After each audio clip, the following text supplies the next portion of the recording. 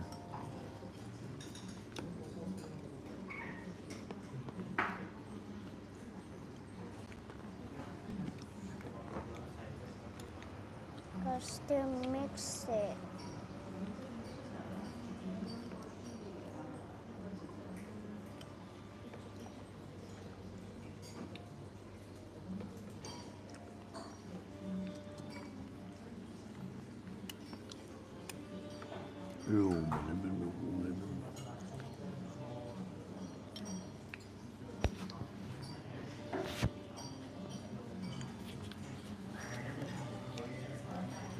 What do we do, Mr. Whale? No idea. What do we do about the people that they make fun of us or they say strange things? They say mean things to us. Have you ever experienced anything like that? God will always help us. God will always help us.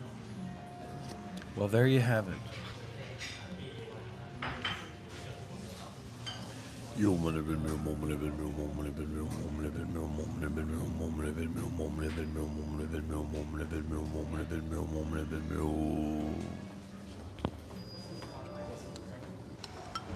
How do you feel, Mr. Whale?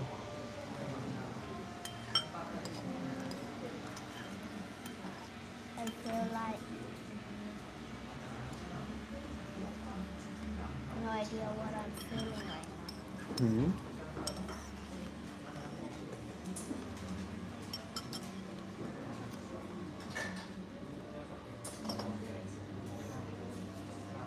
What is the audience saying that?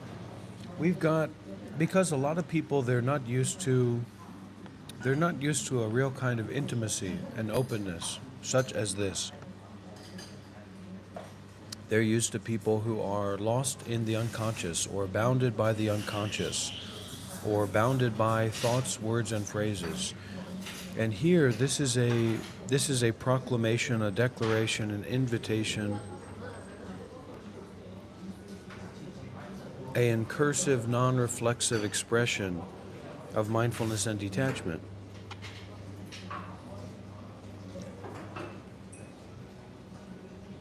There's a lot of pretenders out there. There's a lot of fakers out there. A lot of people who pretend to know what's going on when they don't really know what's going on. A lot of people who pretend to know who other people are when they don't really know who other people are.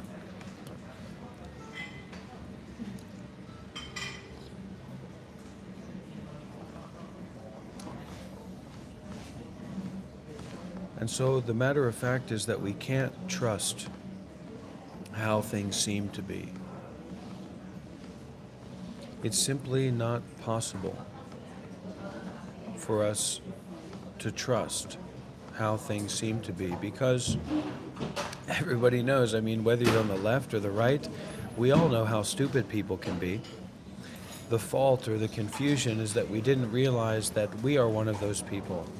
That it's our own stupidity that we've been unconsciously, subtly recognizing that has made it so clear to us how stupid other people can be, and of course, how they are.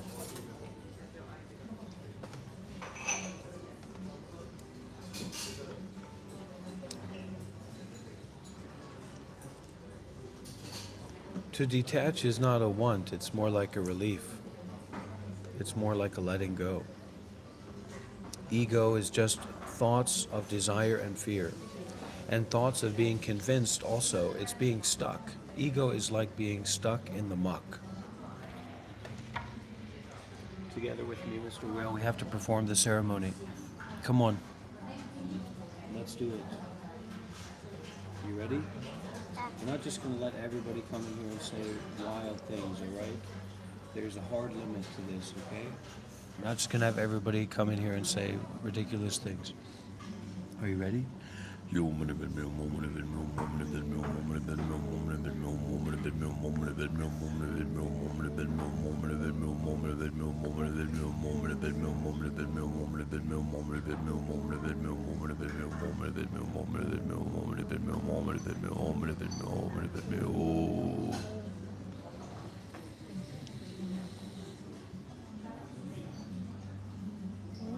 You're a good man. Are you a man? Yes, you're a good man.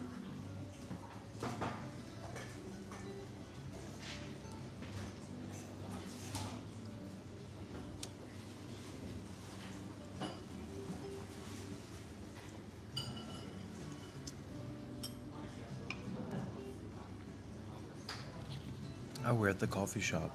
Yeah, Mr. Whale's a good friend of mine. He's a good guy. It's getting a little cold. It is a little bit chilly, right? I noticed that the other day when I was in here. I said it's a little bit too cold, but we're coming from a Southeast Asian background, so we like the heat. We like a little bit of heat, especially when we're feeling good. So these may be the northern Chinese people, so they like a little bit cold. Or Malaysian people, I don't know. They also like cold. I don't know. It's a fantastic life. It's an abundant life. It's a freedom life. It's a transformational moment to begin again. It's a revolution of the mind. But if we're very disassociated, or it's just like, listen to this. We get stuck in our sickness. We get stuck in our tiredness. We get stuck in the judgment that we make. And yes, eventually we will have to take a rest. But a lot of the times, we're just too much. What is it? Because sometimes, Mr. Whale,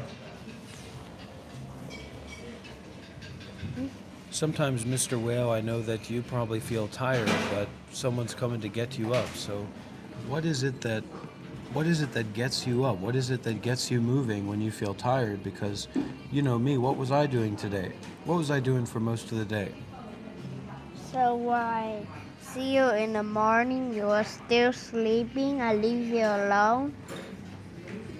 Later, at 12 o'clock, I go somewhere. And later I come back. Later I go buy something for my dogs. Yes. Later I feed my dogs. Oh, we have some answer phone. Mr. Edwin. Yeah, meet Hofo. Oh, okay, that's great. I'm at the I coffee. just want to ask you one thing. You are American, can you go to Indonesia? I'm American citizen, that's right.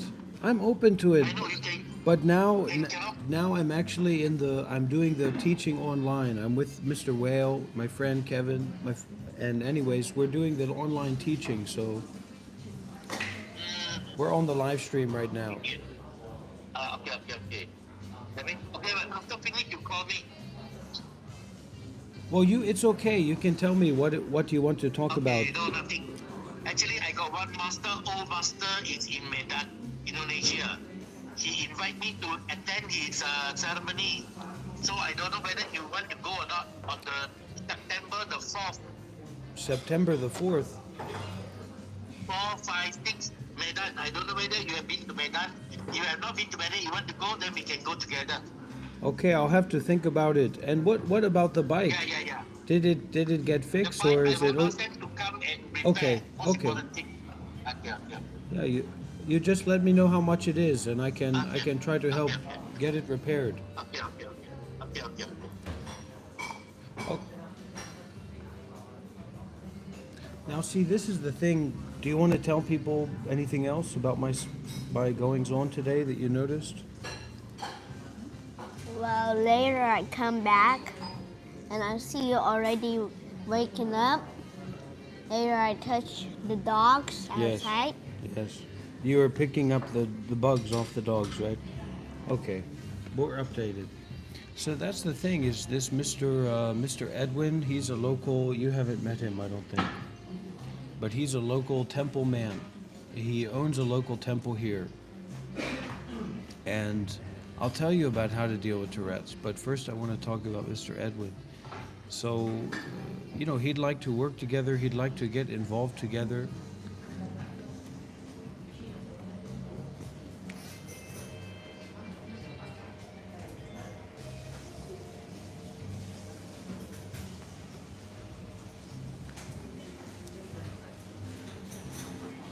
So we'll see what happens. He said Indonesia. It says interesting. It sounds interesting, doesn't it? But sometimes, you know, the advertisement is not what you actually get into. Anyway, the same that you deal with the stuttering. Please leave a like. Please leave a like, right? The thing is that there's some idea here, and I don't like this idea, that there's something bad about stuttering, that there's something bad about Tourette's, that just because something is unusual, or just because something is not what people are used to, that is inherently bad or wrong. So if you have Tourette's, that's great. Everybody's sitting around, boring, you know, stinking up the place with their normalcy and their ordinariness. Let's get somebody in here that's screaming and yelling and flipping out and tripping out, and then when somebody comes along and they say, "How dare you? What do you think you're doing?" You say, "This is my medical condition. I can't control this." And then we all can come together and say, "Wow, I understand that. I empathize with that. I have a son, a daughter, a brother, an uncle with a medical condition, so I can relate to that." Now this is the thing, Spaghetti-O. It's like I found with burps. Anyone here know burp, or not burps, but ribbits? What do you call ribbits? Whoa. Hiccups. You know hiccup. I found that when I started to actually turn my attention towards my hiccups and actually, you know, oh wow, an interesting experience to hiccup, those hiccups disappeared. So we have to learn how to turn towards that negative, that unpleasant, that thing that we're determining is wrong, right? And to be with it and to embrace it. If you stutter, that's great.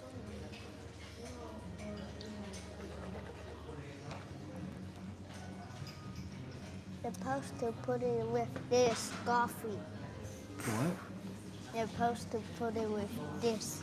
You can smell it here. What's You that? take this off and then you smell it. Wow. That is nice. What's that, coffee?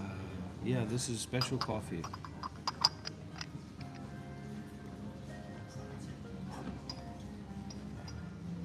I'm getting a little cold. You want to get out of here? Head out of here? Go over to the graveyard? Yeah. While the light's still good? Who's ready to go to the graveyard? Let's get some big W's in the chat. I'm getting very freezing.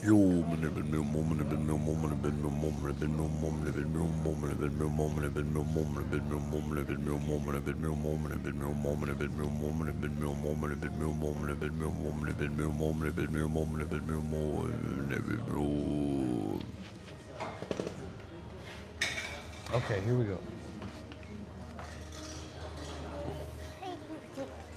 Shishi, thank you. Wow, look at this fountain.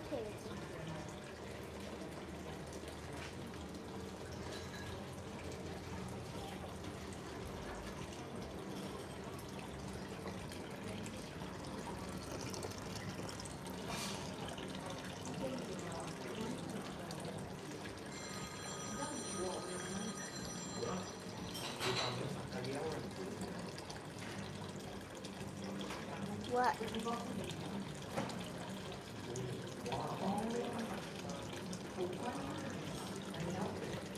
This fountain is nice. Oh, it's beautiful outside and it's warm outside, everybody.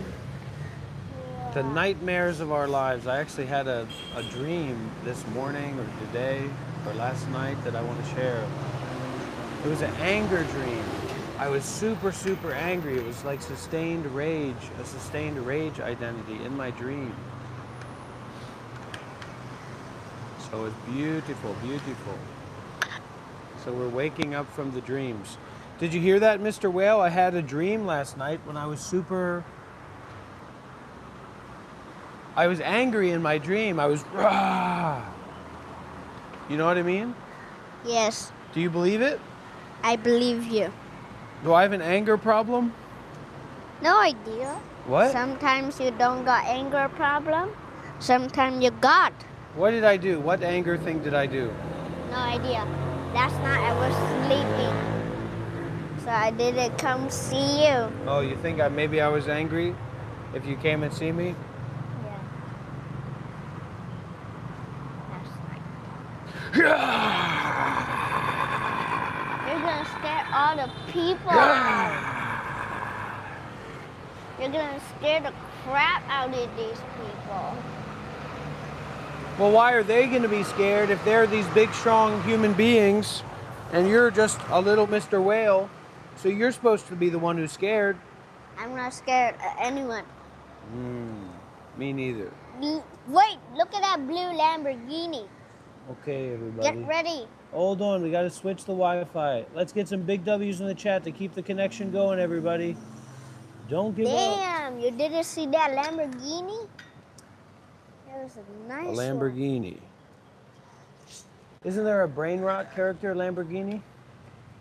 Lamborghini Bombadilli. one. Yes. Or Why isn't Crocodilo this working here? Bombadillo. Crocodilo Bombadillo. Bombini Bum, bum, bum, bum, bum. Are you finished? This connection's not showing up here. Come on. Ageless. Apatike, ke, tu. Tiko, apatiko, ko.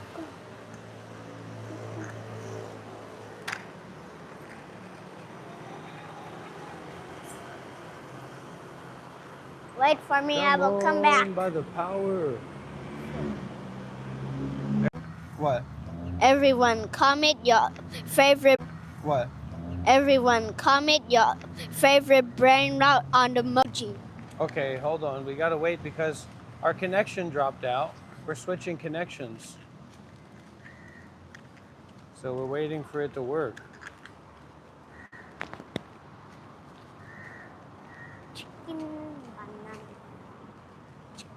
Oh, it's back. All right, great. So say that again, Mr. Whale.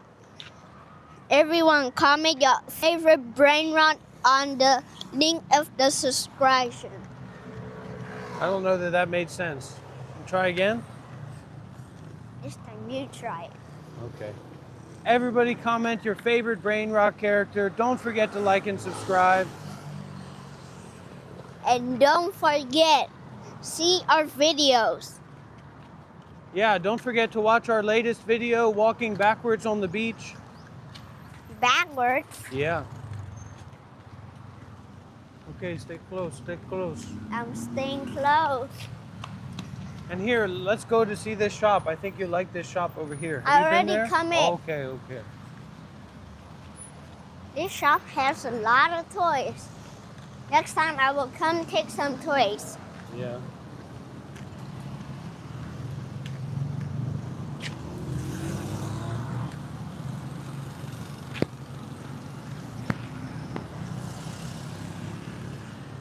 How about the park? You want to?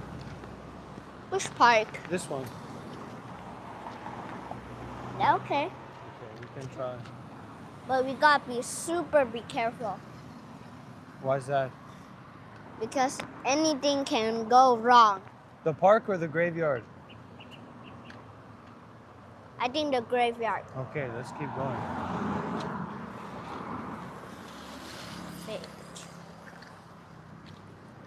I'm gonna walk on the grass. I'm gonna walk on the grass.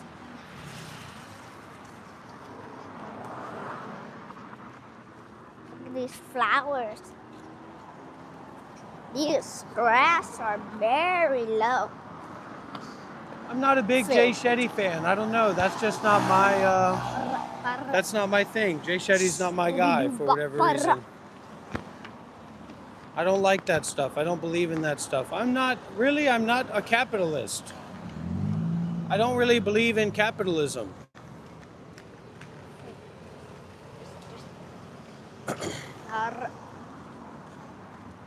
So when I see Jay Shetty's Wait for me. advertisements for people who want to be spiritual coaches, I say, you know, that's maybe not something that I agree with. Selling spirituality. I don't like it. I don't want to sell spirituality. That's not what I want to do.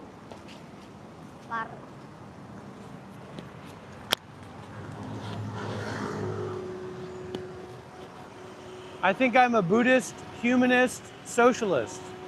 I'm probably no. I don't want to use that word because now we're going to get all of the Fake. nonsense political stuff coming up, but It's a green light. relax, relax. Here we go. What the? Don't let them intimidate us. Let's go.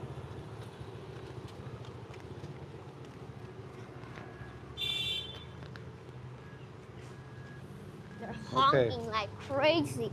Who? That car right there is Honking like crazy. Yeah. I told you, Mr. Spaghetti. I told you how to deal with lust. Rewind. Can we go this way? What? We can't go this way, right? Yeah.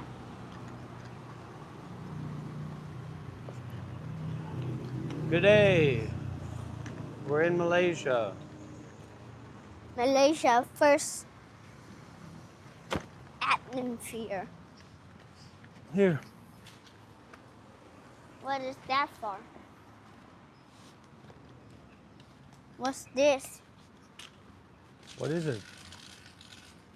So this is our protection? Yeah, I guess so. We're protected by our good deeds. We're protected by our merits. So Oh you my can call me the merit man. You can call me the merit man. The boon man. I will call you The boon boon man. I will call you Captain America. Boon means merit in Thai. Boon. Boon. Does everyone here know about the concept of merit? The concept of merit? I think a lot of people here don't know about that. It means like the blessings. It means like when you do good, you get good luck. When you do good, good things happen to you in your life. So we have a big idea about, you know, I go to my job, I save up all this money, and then I can get what I want and do what I want, etc. But when it comes to accidents or disasters or things happening in your life, the money doesn't really have anything to do with that. As they say, shit happens. And so the Buddhist idea of merit is that blessings happen also, or good things happen also, but they happen freely. They happen like not according to your control. So it's like there's demerit and merit. Yeah. There's blessings and that which leads us closer to freedom from suffering, and that which leads us more and more in the cycle of birth and death and lower realms and all the things like that. Wow. But merit can be really protective. So if you have this deep quality within yourself of goodness, of generosity, of wholesomeness, it protects you. It creates like a shield around you. Because people who are bad or people who are working in the negative ways, in the negative arts, right? That's where they're comfortable. They are afraid of the brightness or the lightness or the freshness or the wholesomeness. So they will stay away from you. They don't want to be involved with that kind of energy. Especially when it's awakened, when it's empowered, when it's really bright, when it's really alive. Not like trying to convince other people that we're a good person or whatever, but it's a kind of empowered goodness through our generosities, through our wholesome actions. Namaste. Assalamu alaikum. Oh, praise God, praise God. It's really interesting around here. And it's when I went to the beach yesterday, I was talking to the city council member, one of the city council people. nearby the What's beach, that? Indian Malaysian guy. And he said, there's no racism here. There's all kinds of different religions. There's Indians, Muslims, and the Chinese. And, you know, usually in Thailand or in Taiwan or in India, everybody from that particular region is Hindu or Buddhist. But here it's a real mixed bag, and they say that there's not really racism in between the different groups. German Shepherd. So that's why I get involved in the business of doing good deeds. I'm a businessman. I'm in the business of doing good deeds. And, you know, fortunate enough for me, mindfulness is a good deed. So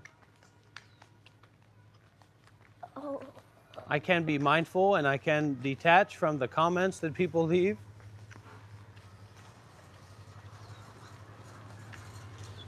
I can practice generosity, giving, sharing. German Shepherd, German Shepherd, German Shepherd, Shepherd, German So that my Shepherd. bank, my merits, German my Shepherd. good effects from good deeds will be full. The coffers will Car alert. be full. And so the idea in Buddhism, in Buddhist philosophy, right, is that you have basically like a background of experience, like seeds that have been planted in you. So let's say you grew up in an abusive environment. So you don't just have the seeds of someone who's been abused, you also have the seeds of being an abuser inside of you. Sir. And so the teaching is that you can't get rid of those. You can't get rid of those seeds. Like you can't get rid of what you've done or what has happened to you, right? But what you can do is you can dilute the water. So a problem for a lot of us is that we are stuck drinking heavily poisoned water all the time. And so we always feel sick, we always feel tired, we're always going through the same coping mechanisms and habit energies, and our mind always stays like the same kind of way, right? So it's not that you can take that poison out of the water, that trauma out of your heart and your mind and your life, but rather you can dilute it. You can dilute it by doing many, many good deeds, more and more and more.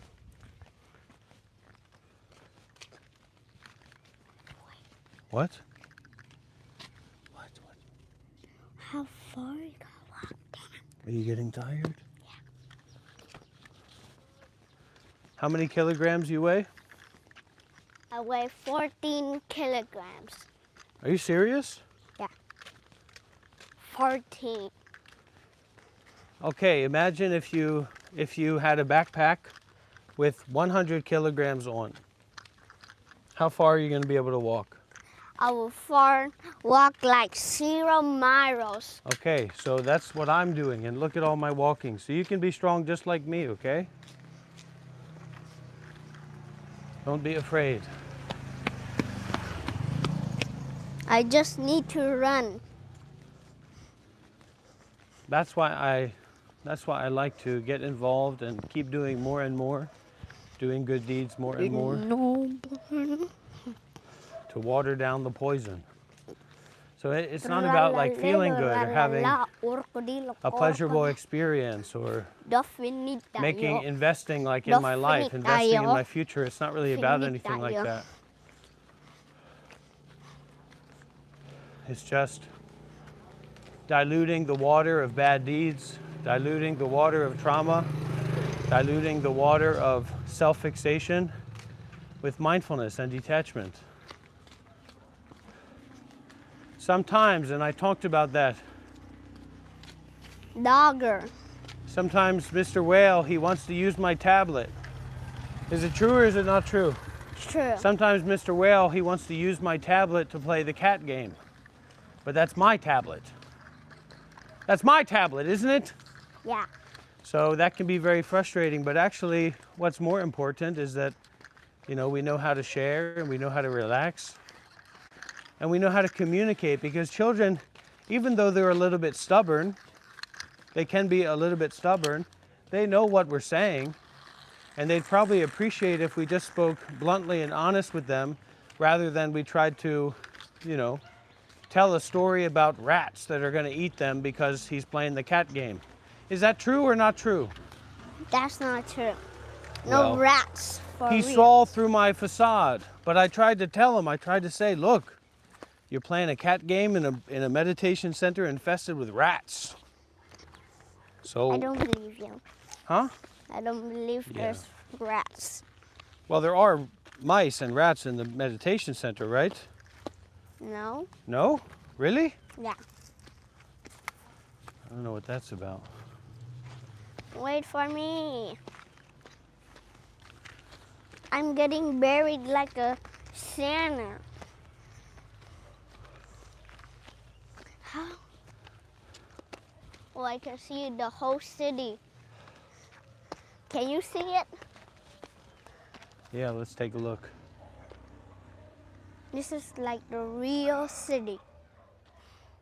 I'm gonna keep going. Yes, I'm in first place.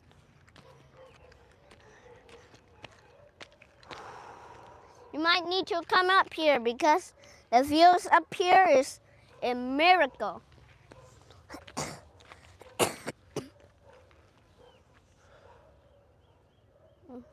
There's there's a cow in here. Don't fall down.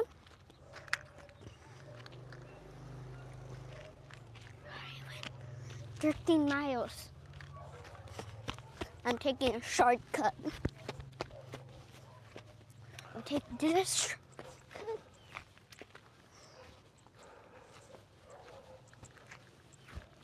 Yes. Let's see to go up there and see what is. Can you hear that sound?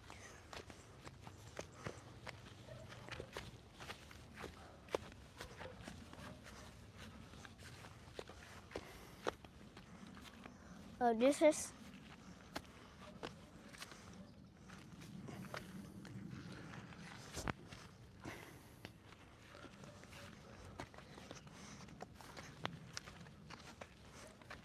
We're going like 4,000 meters.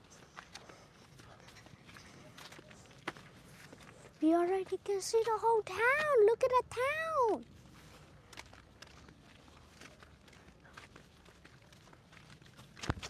Whoa. Oi, oi, oi, oi, oi.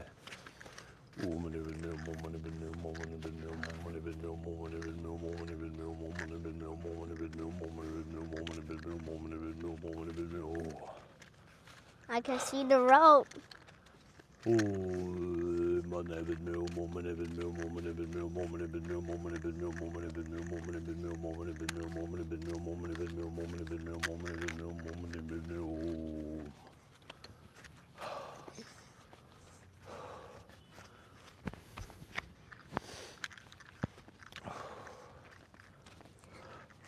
Should we go? Go back too. We're gonna turn around. And go where? Turn around, of course. This looks like field. I can throw my car so high it will come back down. Be So that careful. we stop thinking about what we're experiencing and we just experience it. That's a lot of ants. Where are they coming from? They're coming. Is that big ant hill? No. What are these? You want to take a look?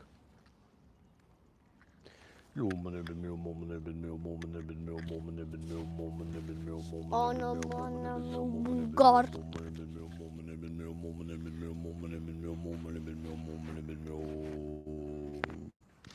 Let me follow the ant trail.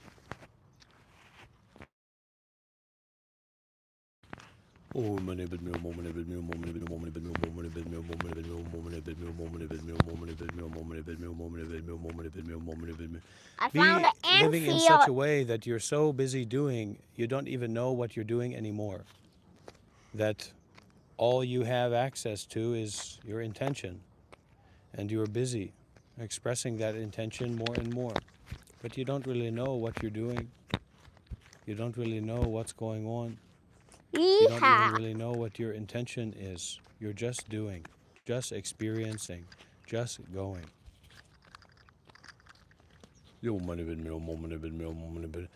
Use your highest power! No.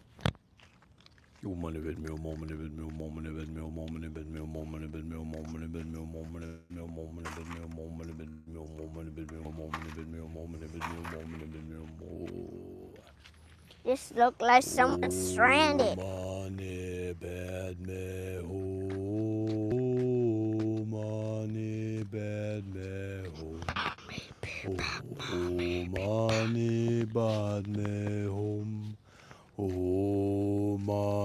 There's a lot of strange stuff. And it keeps just going and going.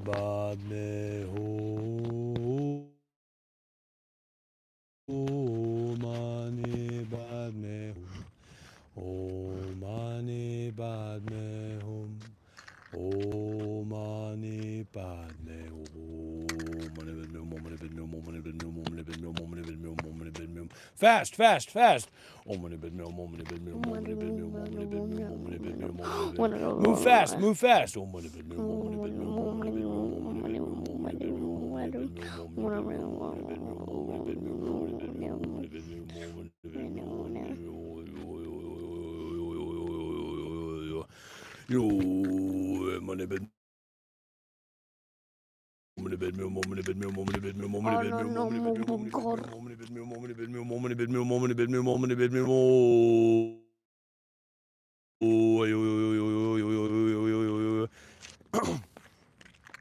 Like being an alien. Listen, like being an alien that has arrived on YouTube Shorts in a population of disassociated monkeys. We have to reach, we have to make contact. We have to break through. So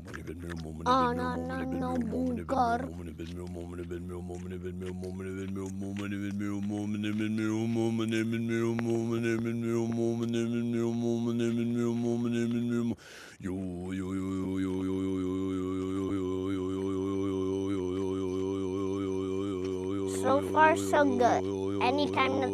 Anything can happen. Oh no, gor. Yeah, that's a good sign, question mark. We're all moving. Wait, 57. That on a looks journey to nowhere. Taking it easy. Taking it slow. Taking it slow. No more worry. No need to hurry. Nothing to carry. Let it all be, let it all be. Here, let's do it together. Let's do the practice together. Come here. What practice? The chanting and movement practice. Kinetic movement, somatic, kinetic, absurdist, non-dual Buddhist movement. Okay, come on. Come here. No. Come here. Do as I say, not as I do. Now that I do? Okay, are you ready? Yes. Just do like what I'm doing. A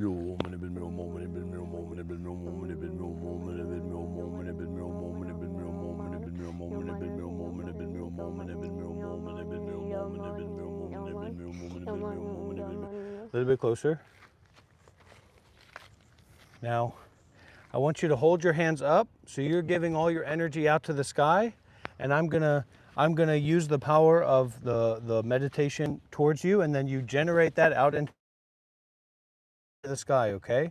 So you listen to the phonetic qualities of my chanting, that's the energy line, and then you follow that energy line and generate it out into the heart and out through the heart into the sky. Are you ready?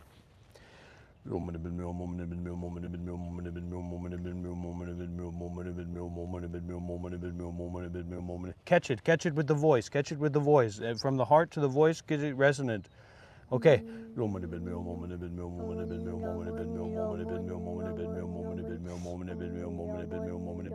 You can feel it, right? Big smile. Here we go.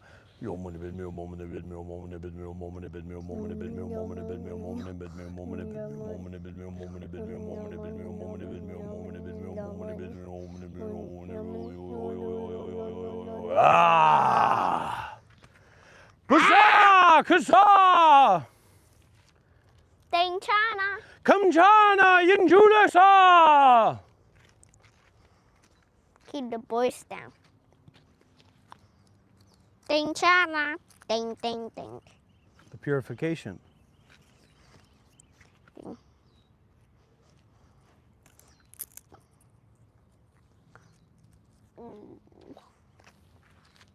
Okay, now you purify me.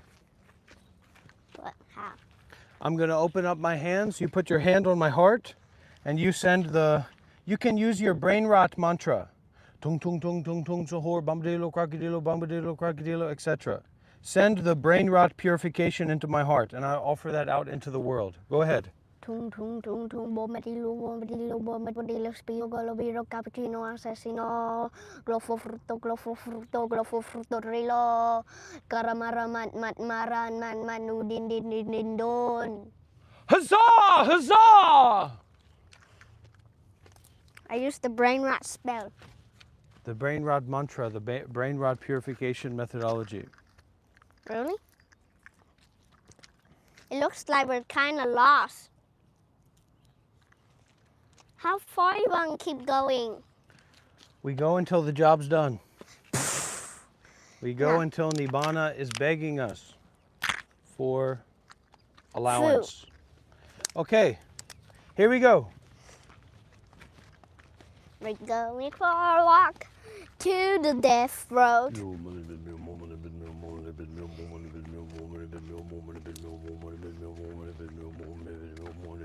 This is the end. It looks like someone been dig up. Here. This is a energetic spot. Here, come right here.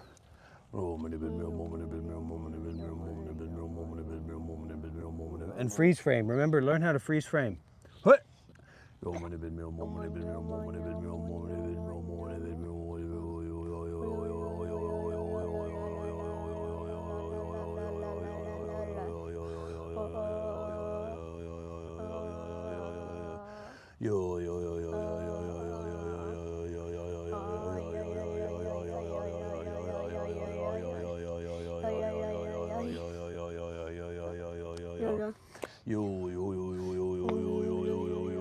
Power, use your power, use your power.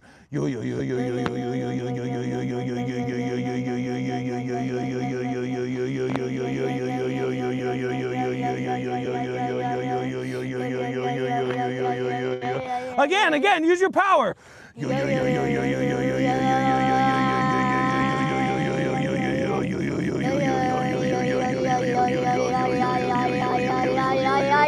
Yeah! That's how it works. All right, I want to try one other thing here, okay? What thing? That's a good sign. You're getting triggered. It means you're getting activated. We've been looking for people like you for a long time. True activation starts with triggering. What is this concerned with? This is concerned with mindfulness and detachment. This is concerned with 7 years as a Buddhist monk. 7 years as a Buddhist monk and working for the enlightenment. Assassino cappuccino. Okay, here we go. I'm going to spread my body out over this divide, and you're gonna walk over me, okay? All right, go ahead. I'm ready. Is this a bridge or something? Yeah, it's a bridge. Walk right over. Yeah! Yeah! Yeah! I will build a bridge. And go back. Okay, go back to the other side. Here we go. Yeah! Yeah! Yeah! Go, go, go! I'm gonna die. Yeah! Yeah! Okay. I'm back. I will build a bridge. You ever heard that song by Nako? Let's listen to that song. because I used to sing that song and I used to really mean it. And that was before I became a monk. It was before I came to this crossroads in my life. And we can listen to that song together. And you can learn a little what Monte feels, well, what Monte X or Mr. Rob or Mr. Powerman feels in his Very heart. strange. Always copyright issues, aren't there? Looks like I'm in like the Fortnite graveyard. Yeah. Damn. Build a bridge, Nako.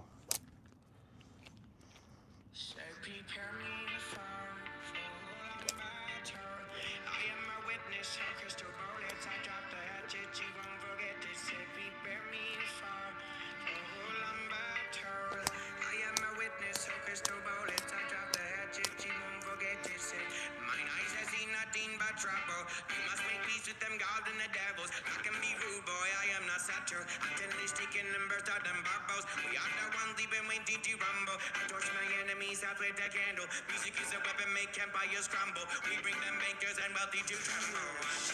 We know is what we're out. Can't be too careful. Shoot flaming arrows. To think them wicked, burying them bridges. Say what we know is what we all.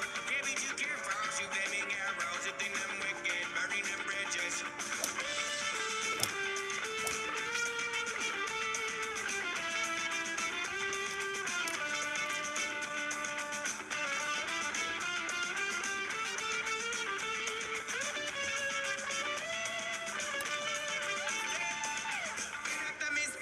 Society, we struggle with housing, drugs, and sobriety. We're not from here, but born here respectively.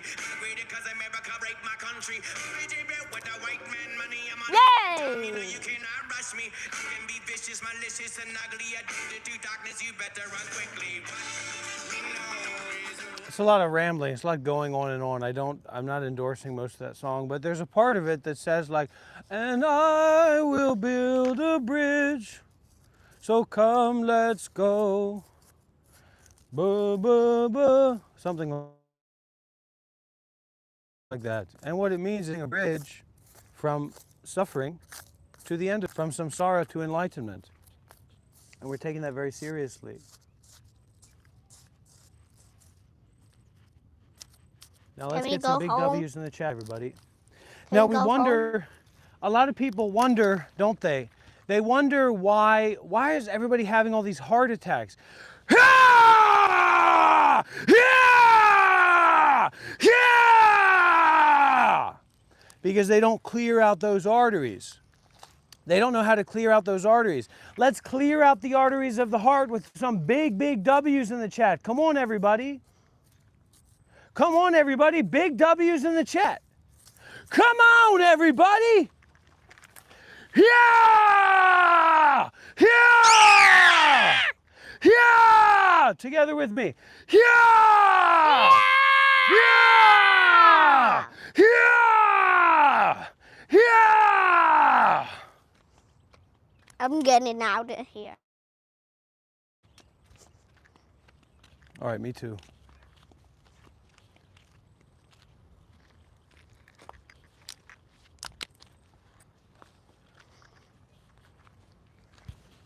Looks like we're in a graveyard seeing some weird stuff. Like pants. Oh my god. I got just a small stick.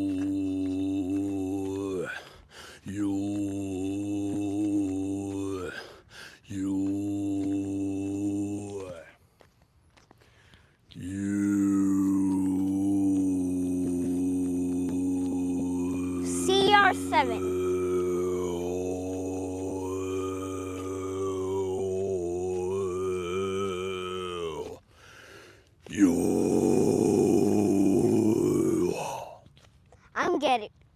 I'm getting out of here. I do love kids. I do love children very much. Can we go out? Go back home? Yeah. It's getting a little spooky. That's the energy we're working with here. We're working with the spooky energy. Oh my nebbed meal, mama nebbed meal, mama nebbed meal, mama nebbed meal, mama nebbed Oh meal, my mama nebbed meal, God. mama nebbed meal, mama nebbed meal, mama nebbed meal, mama nebbed meal, mama nebbed I meal, got the mama longest nebbed meal. stick. Hey! Here, let's stop for a moment and practice meditation. What meditation? Just for a moment. Because we don't want to let that kind of darkness, we don't want our skin to get very dark and nasty and our mind to get very dark and nasty, right? We want to be fresh and clear. So we can sit here together. Come.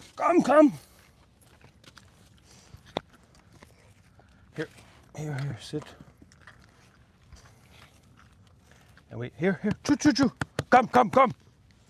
What is this? Get this out of here. How do you dare? Okay, come.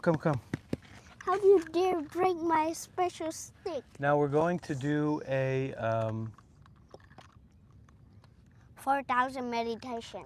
we're going to do a practice here that's really special, and a practice here that's really meaningful. Are you ready for that, Mr. No. Whale?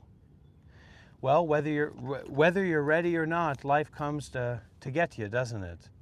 And this meditation is going to come to get everybody here as well. Are you ready? Breathing in. You ready? Let's start first line, okay? And hands too. Breathing in. Come on, Mr. Kevin. Come on, Mr. Whale, you can do it.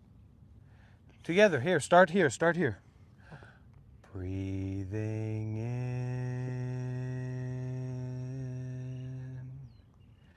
Breathing out. In. Breathing out. Okay, let me hear you this time. Deep breath. Breathing in. Breathing out. Breathing in. Breathing out. You ready for the next part? No, What does that mean? You're not ready? I just want to go home and stay peaceful. Well, life doesn't always work out the way that we want it to, does it? All right, let's do the whole song. You ready? Breathing in, breathing out. Breathing. You got it, Mr. Whale. Breathing in, breathing out. I am blooming as a bombadillo crocodilo. I am fresh as a tung sahur. I am solid as a rock. I am firm as A cat. a cat. I am free. Okay, here we go again. Breathing in, breathing out.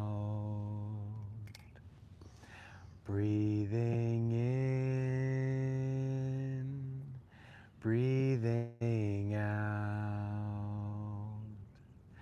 I am blooming as a flower. I am fresh as A bird. a bird. I am solid as a mountain. I am firm as a cat. I am free. One more time. Here we go. Leave a like, everybody. Let's get involved. Sing along. Breathing in. You got it, Mr. Kevin. Breathing out. Breathing in. Breathing out. This is an interesting one. I am water reflecting what is real, what is true, and I feel there is space. Come on, Kevin, you can do it. Deep inside of me. 3 times. You ready? 3 times. I am free. I am free. I am free. Come on, let's go home. All right. Let's go.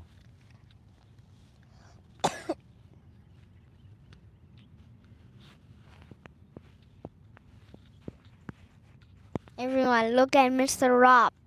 He's like a robot. Yep, that's what I said. He is tung sahur. That's what I thought about him. That's how it works.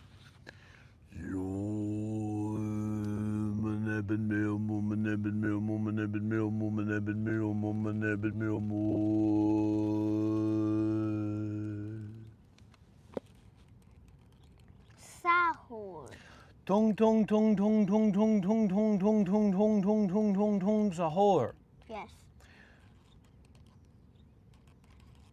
I must call you sneaker shark.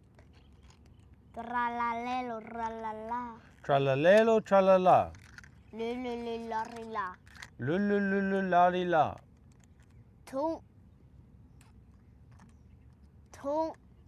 sahur. Bombadilo Bambodilo crocodilo. Spio mio colobilo. Spio mio combadilo. Cappuccina ballerina. Cappuccina ballerina. Signora. Espasino espreleana. Sahur. Sahur. Udin din dun. Udin din dun. Marin. Malin. Madun. Magul. Uri. Oreo. Oreo. Oreo bombadilo crocodilo. I'm getting out of here. Bye. Have a great time. Okay, wait for me. I come with you. Please wait for me. Help me up. I need help to get up. What? Here, hold on to me and pull me up. This is the tow yard. You're going to the tow yard.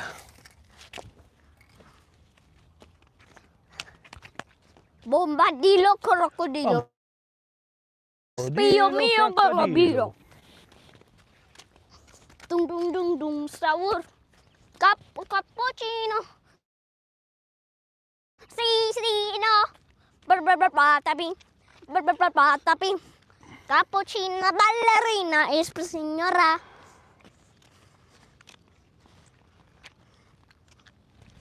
Dung sahur.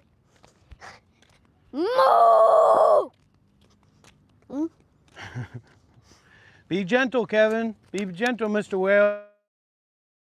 Be Why? gentle, Mr. Whale.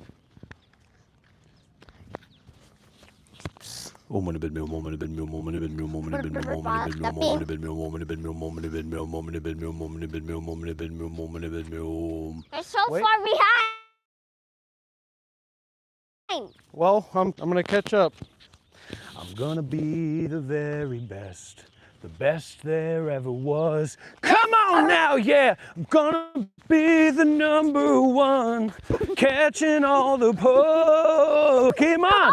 Gonna be mindful every single moment, yeah. Boom, boom, boom. I'm gonna go beyond all thoughts. That's my destiny.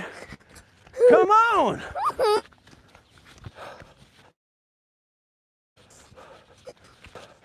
Wait up, Mr. Whale. Mr. Whale, wait for me. No. Mr. Whale, run towards me for a Lamar Ball edit.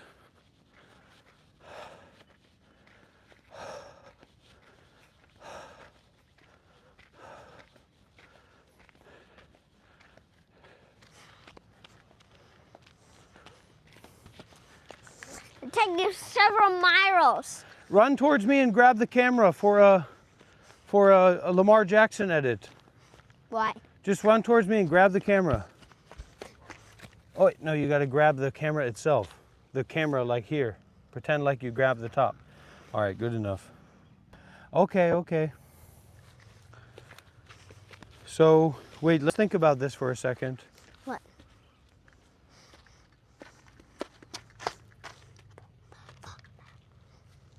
What?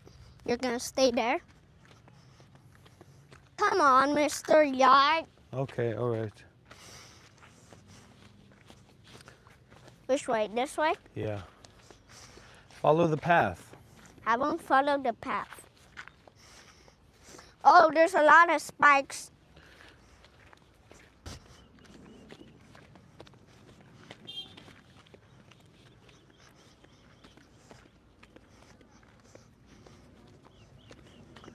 What you was in zombie apocalypse, what you would do?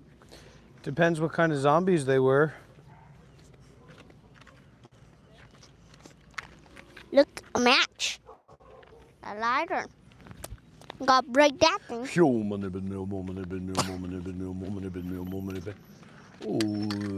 you know what that means when I say Om Mani Padme Hum? It means Buddha, Buddha, Buddha, Buddha, Buddha, Buddha, Buddha. It also means beware. You're in for a compassionate stare. Wow. We're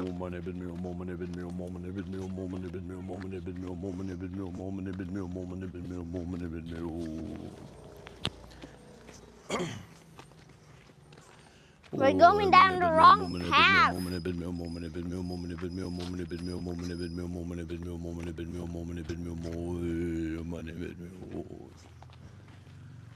Uh-oh. Hey,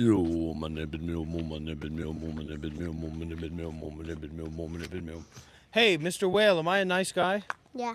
Okay, well, I know you, so I'm going to listen to you more than some random person. Who random? Which random? Some people are saying, they say I'm not a nice guy, that I'm like a predator, I'm like a wild dog, I'm Oh, like look, a wild animal. free shoe. There, Let me see, wait, show the camera the free shoe. Damn. I'll throw this. Yeehaw! Ooh-wee. Another free shoe. Okay, okay, let it be, let it be. No. Well, I didn't. see, this is the thing, and it's kind of Oh, telling. we're dead. Oh, we're dead. Ultimately, who can say what's going on here? No idea. Ultimately, you know? Because Unless God comes down from heaven and says, you know, this is what's going on, then, you know, we can make up any idea about what's going on, or we can tune into the experience of what's going on itself. So tune into the seeing, tune into the hearing, tune into the not adding layer upon layer of thought onto this direct experience. But if we don't know how to do that, then we're constantly in the wave of people telling us what's going on. And you've got no choice to believe, because in many cases you're addicted to belief. You're addicted to having some kind of thought-based narrative about what's going on. And a lot of the times, you don't have the faculties to put a thought-based narrative onto what's going on other than I don't know. Because there are cultures, societies, people, ways of being that you may not be familiar with. because you're not God, you're not in charge of the world, etc., etc. You know what I mean? So being very open, very gentle, very flexible, very curious, it's a good thing. Dog mode. Oh, mane padme home. Namaste, namaste. Namaste, Hari Om. Woo, woo, woo. A biker. Okay, we better watch out. Watch out for the. Oh yeah, you can ask a philosophical question, but this is primarily yeah, we are, aren't we? This is primarily concerned with Buddhism, meditation, enlightenment, Andy Julia, mindfulness, and betul lah detachment. po. Betul. Namo tassa bhagavato arahato sammasambuddhassa. Not in a beach. Hello. I can follow beach. Can you sing Myanmar song? Myanmar song? This short one. Mingalaba. Oh, That's all right. yes, that's very good. Thank you so much. Pyo shwim baze, kanka baze. นั่งขับ beach drawing ลับ Mira wanda แต่เราหลัก baze. ขอ We go to the beach alone, but not me. It's true. They're going to the beach? Yeah. Really? Oh my goodness. How But dare that's the them? thing. Yes, how dare they is right. That's the thing is we live our lives in such a way where we don't put ourselves out there, where we don't connect with other people based on like our giving and our doing, but just on what we think. And it creates this like toxic bubble that we live in where we're constantly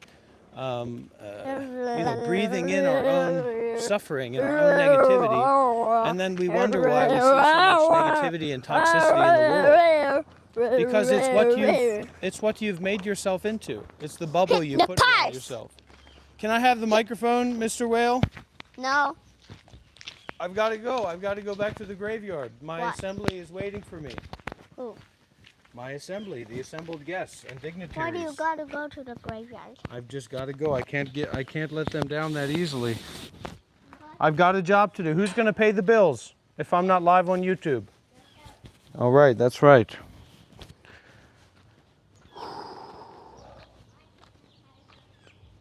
So, teenager, this is entirely, I'm very informed by Zen Buddhism. I'm very influenced by Zen Buddhism. So, you've got it, Genevieve. I'm here with you.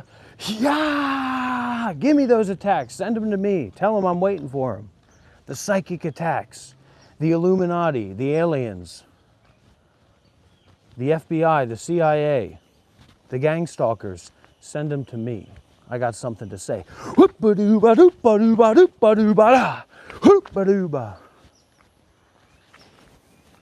Actually, you don't want to be conflict oriented, but it's kind of like a joke about how we get lost in conflict ourselves, either being the one on the receiving end, the one on the losing end, or the one on the winning end. So just let losing take place. His dog. It's okay, baby. It's okay, baby. Come here. Come here.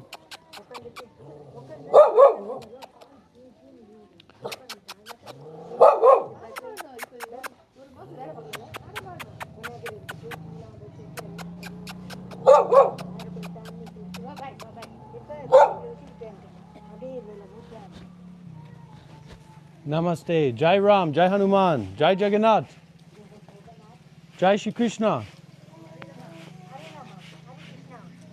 Hare Krishna. Hare Krishna, Hare Krishna, Krishna Krishna, Hare Hare, Hare Rama, Hare Rama, Rama Rama, Hare Hare. Hare Krishna, Hare Krishna, Krishna Krishna, Hare Hare, Hare Rama, Hare Rama, Rama Rama, Hare Hare.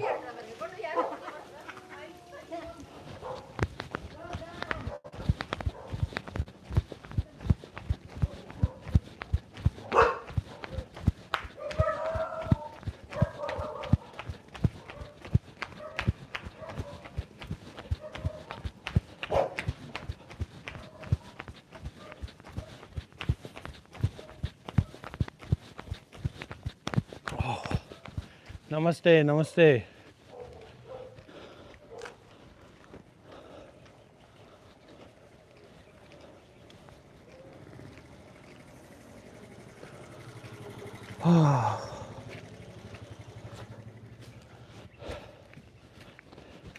Because that's the thing. I mean, that's the weird thing, right? Is having a big ego, like me. You're fat. I'm talking to myself here. You're fat. You're out of shape. You're not fit. You're not ready to do what it takes. I'm getting a little bit out of pocket here, but you know, you're really, really fat. You can barely walk. You can barely run, and you want to be skinny or whatever. So if you just go for a walk one day, you're still going to be fat. You're still going to be sick. You're not going to be, you know, you don't get anything from it. And yet, that decision that we take, that's better yet not ego-based, to go for that walk, to do that live stream, to keep showing up, to keep being concerned with the mindfulness, the detachment, you know, saying the same old things again and again, well, eventually it's got to stick. It makes a difference. But the ego doesn't get to see the difference that it makes. That's why there's a lot of side effects. There's a lot of negative side effects to approaching self-improvement, or approaching losing weight, or approaching like dealing with your suffering from this like egoic basis, because the ego is just like an illusion. It's like a phantasm. So you're building up this, you're feeding this fake idea of yourself that's not really there, that can't really be fulfilled. And that even though you might eventually, you know, lose weight or be healthier or have less suffering, the ego's not going to be there for that. The ego's never going to be satisfied in that. So it's like you do all this work to be big and strong and healthy, and then you find out you don't get to enjoy it. You do all this work to make all this money, and then you find out you don't get to enjoy it. All you can do is distract yourself, create a world of illusion, but that world of illusion, it always falls apart. It's not sustainable.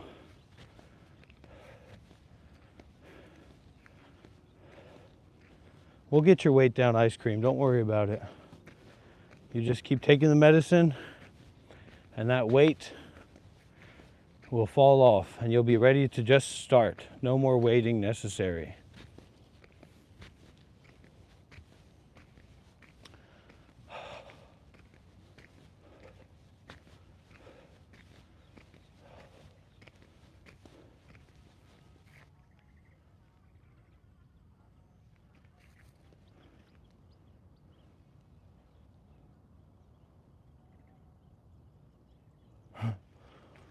I believe it.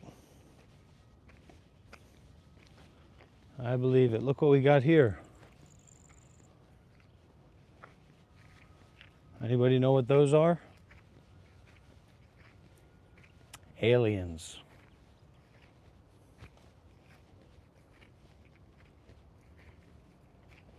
Aliens through and through.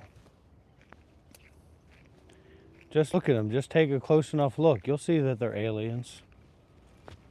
Look at that one. A bird's staying on it. That's an alien. That's a spiritual alien.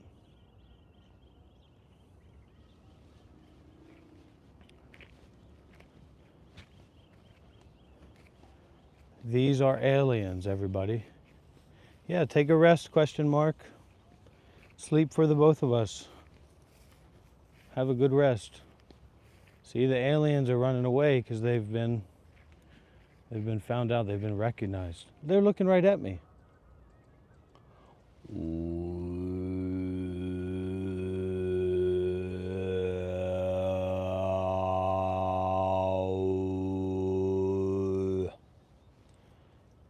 Always the inside club and the outside club, right? If y'all don't want to be around me, just go. Just go. If I'm not good enough for this crowd, okay? Just go.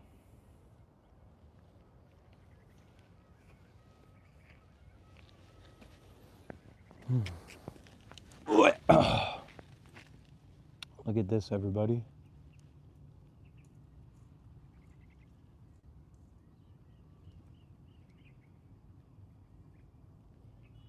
Moody and stinky.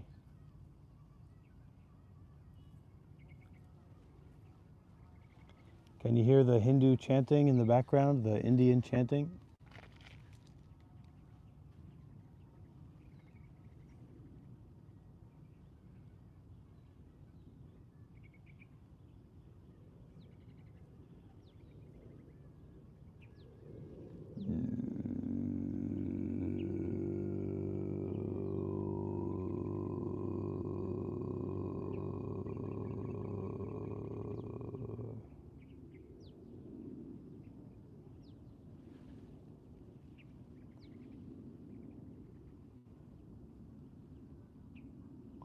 It's cause and effect. What you do, you get back. Just how it works. And anyways, how you act outwardly is a reflection of your internal system, your internal cycling. So the only reason you speak English is because that's the language that you know inside of yourself. The only reason that you act angrily or confused or blaming other people is because you have that energy, that quality repeating itself in yourself.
You know, let's stop fronting, let's stop bluffing.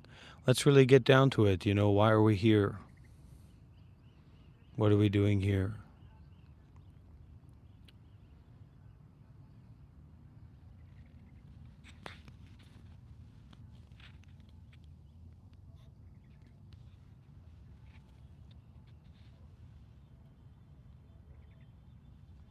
Me too, Oliver.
Yamate kudasai, monk-sama. Arigato. Does that sound of silence work? Tell me about that, AJ.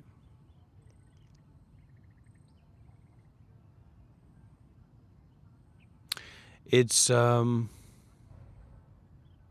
yeah, that's the wrong understanding. So Matt, now you have the opportunity to have the right understanding.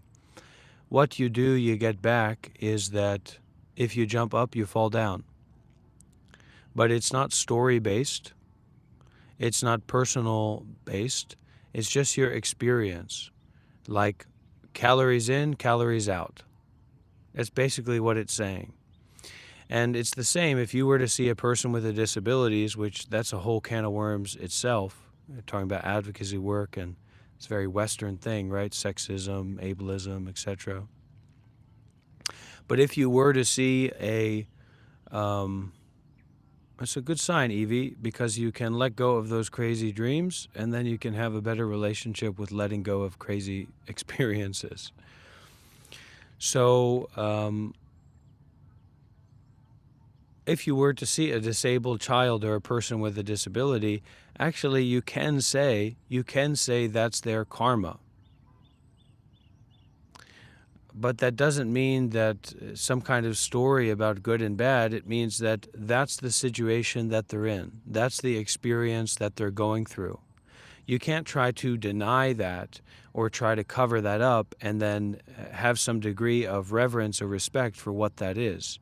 That is the way that it is, and that is what that person has to deal with. Moment by moment, breath by breath, second by second, etc.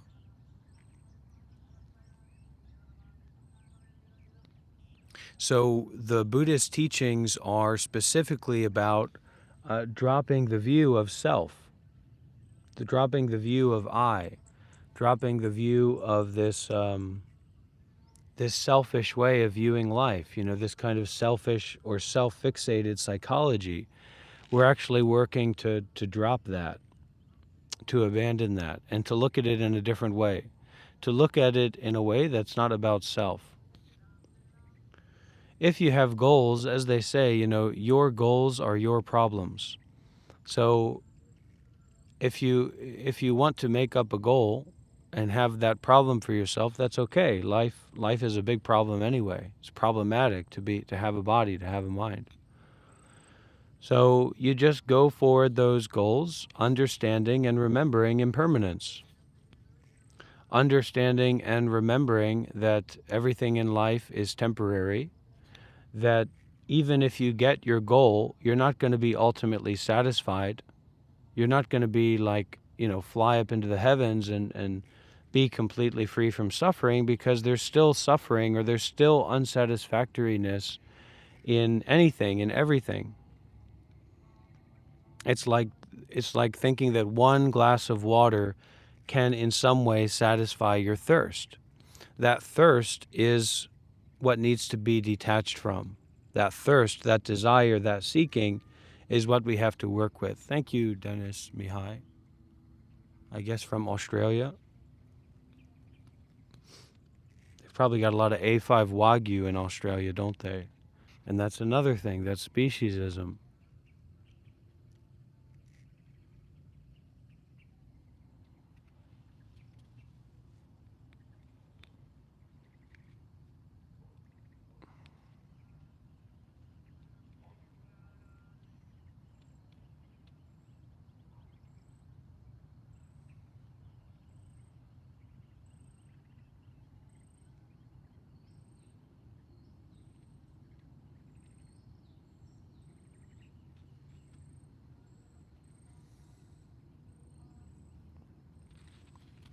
Not in India, in Malaysia, but there's a lot of little Indias around here.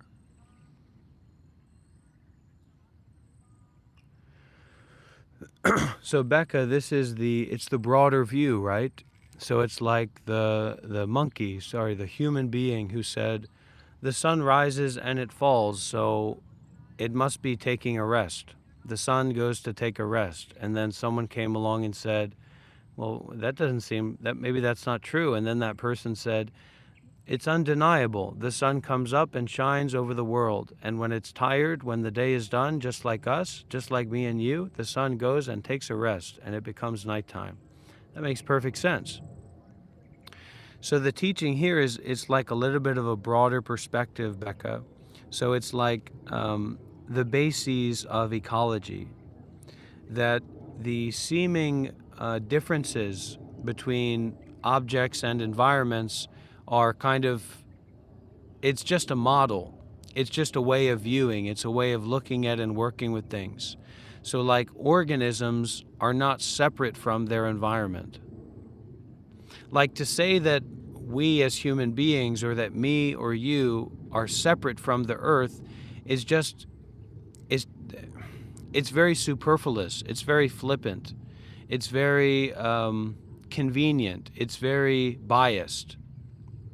Because, you know, the way that we seem to be separate from the earth, right, some way, is that we aren't attached to the ground like a tree, right?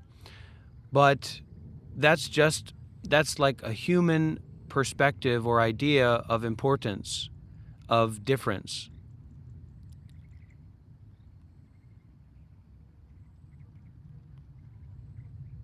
Don't try to over-explain it. Don't try to over-understand it. There is no such thing as a tree. A tree is the soil. A tree is the sunlight. A tree is the rain.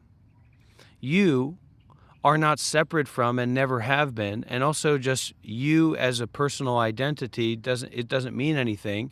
This you is like a continuation of evolution. Really interesting idea, right? A continuation of evolution. So it's wonderful and it's mysterious and it's interesting, but it's not to be grasped or to be understood.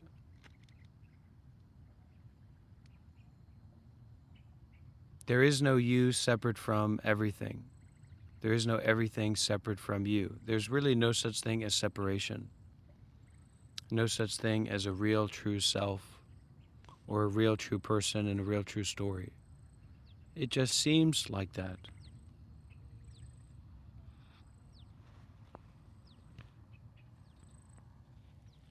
It's like those people seem to be good, those people seem to be bad, so then we drop bombs on them, etc. It's not a good way to understand ourselves or the world or life or reality.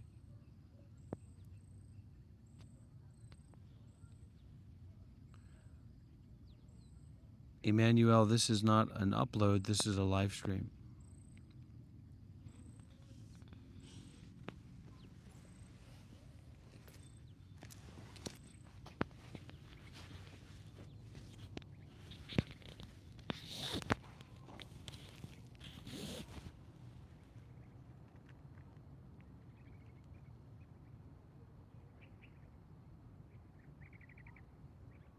Oh, thank you, Oliver. It's so nice. It's so nice to see that and to feel that and to share that with you, Oliver. Really, gratitude.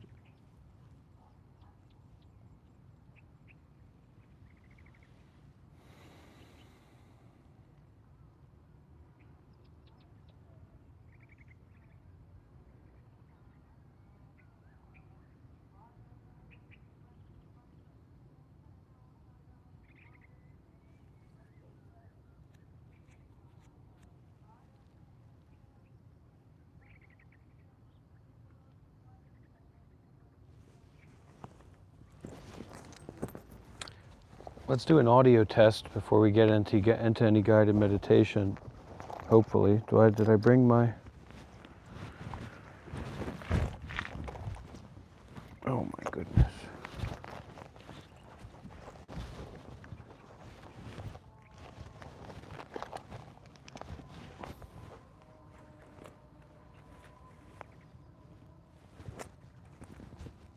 No, everything is as it is after all.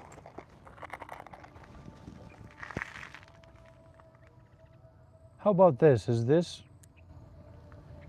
this acceptable? What does that do if I do that?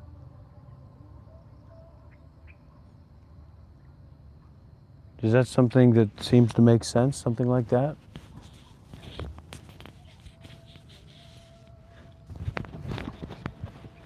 That's more clear, really?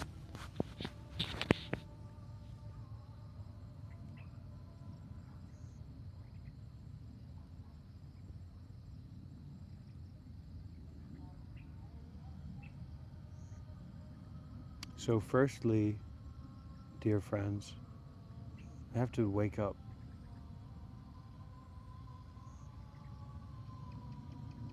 And to wake up is very much like to be mindful.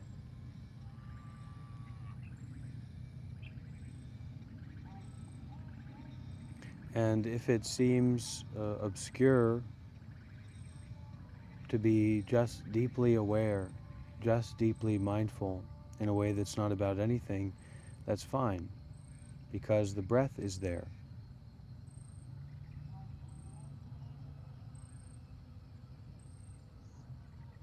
Feel the breath, mindful of the breath.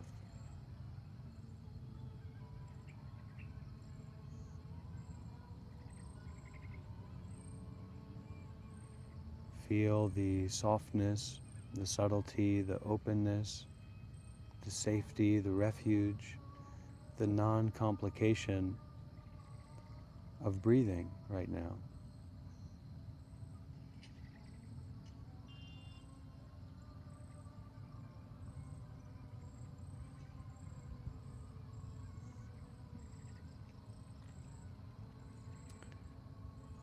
To feel the goallessness in breathing right now, in seeing right now, in hearing right now, in breathing right now. The openness, the subtlety, the softness. That is, it's so automatically, it's so naturally, it's so sparkly and fizzily, not about anyone.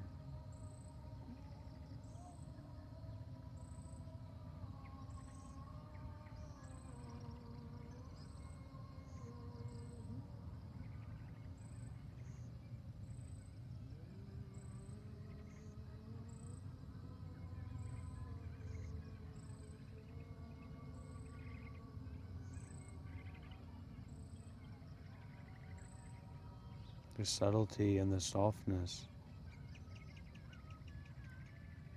the totalness of the body breathing right now.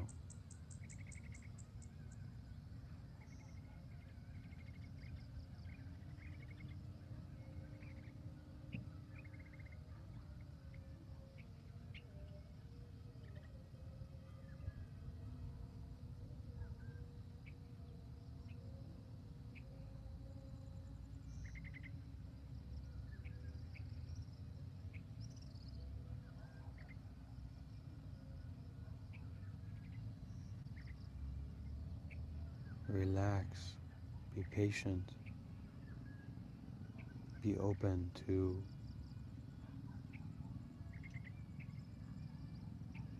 the intimacy of having a body, having a mind, of seeing, hearing, feeling, experiencing.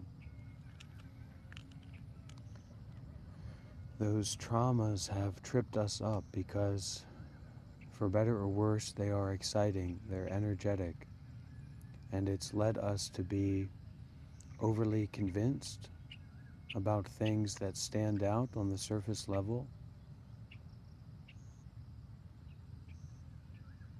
to be overly convinced about how things appear to be, how things seem to be, to spiral in the whirlpool of seeming. And so in this way, connecting with the breathing that's already happening,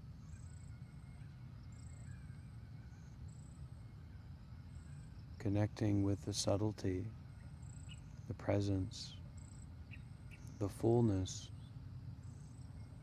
of each millisecond, each nanosecond,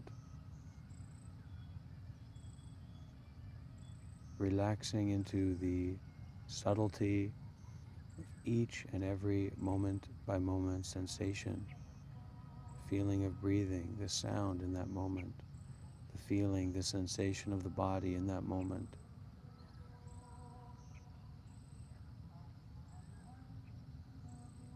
In this way, the you or the me or the I or the self or the ego can get out of its own way and allow the process of relaxing, releasing, deepening, opening, revealing to take place.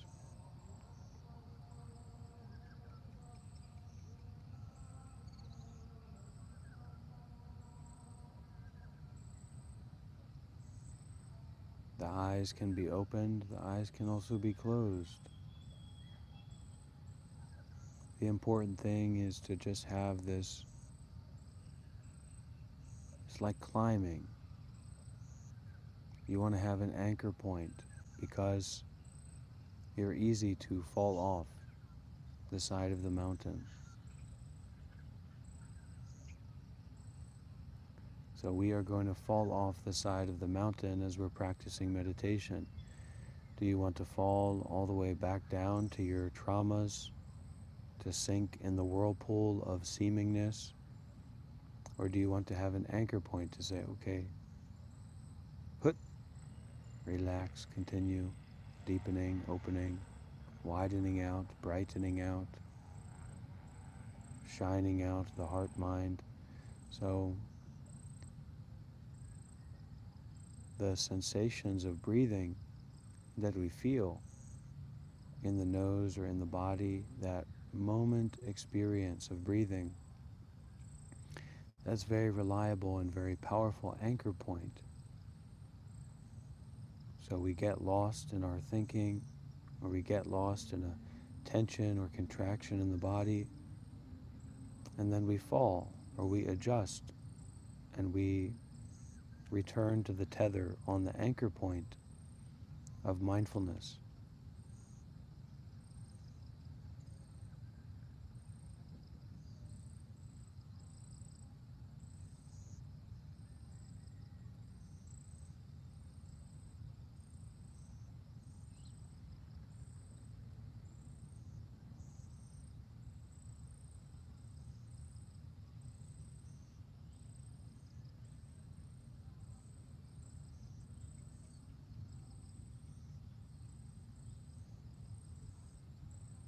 Listening and breathing and replacing the ego with the willingness to be aware, the willingness to relax, the willingness to open the heart, to open the body, to open the mind.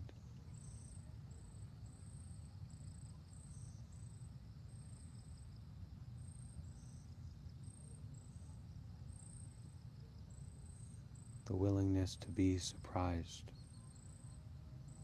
the willingness to be in the unknown, the willingness to forgive,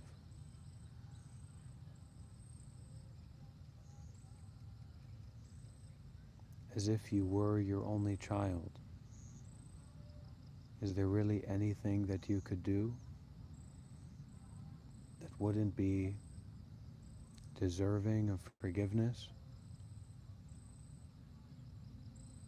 deserving of kindness and compassion?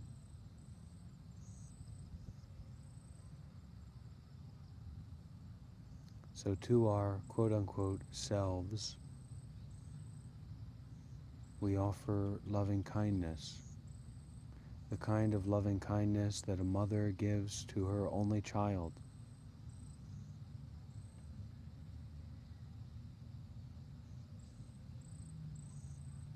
The content of the suffering is irrelevant. The content of your trauma story and trauma identity is irrelevant to offering forgiveness. We're not rejecting it, but aware and offering forgiveness. The kind of forgiveness that doesn't get caught up in details. The kind of forgiveness and compassion that is not bound by dualistic frameworks of thinking, or deciding, or understanding, or managing.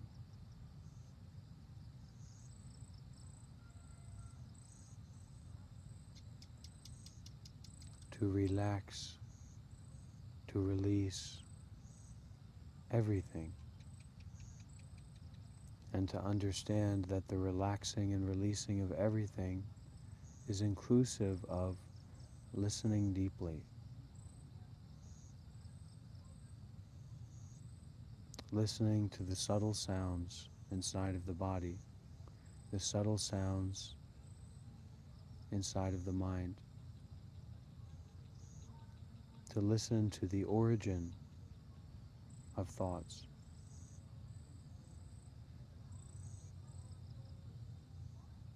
A mother cannot give birth to a mother. Thoughts cannot give birth to thoughts.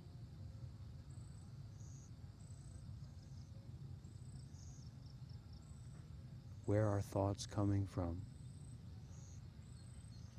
Listen with kindfulness. Listen with kindness.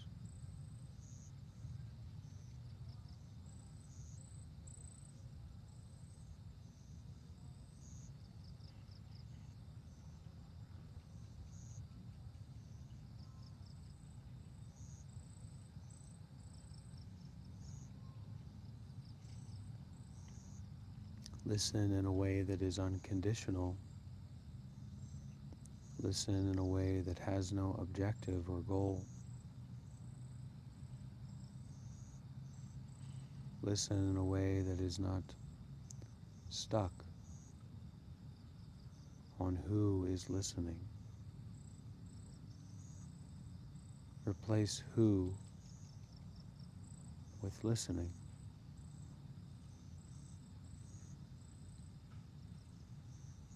Replace what is heard or what is listened to with listening.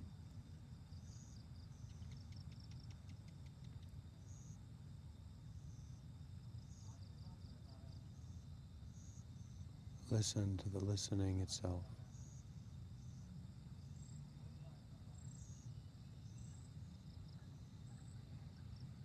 Freeze frame. Pause the ego.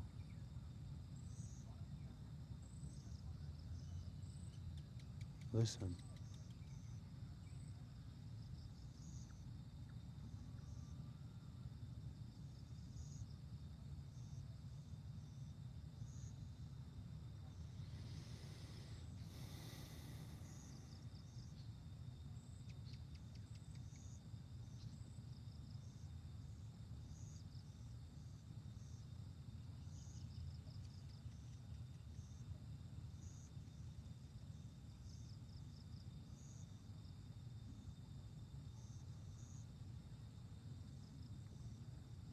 Listen and relax deeply.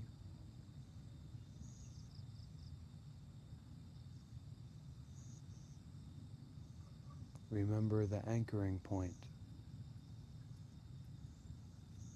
Feeling the subtle sensations of the breath in the nostrils. So we don't have to fall all the way back down to the ground of our ego, but we can be caught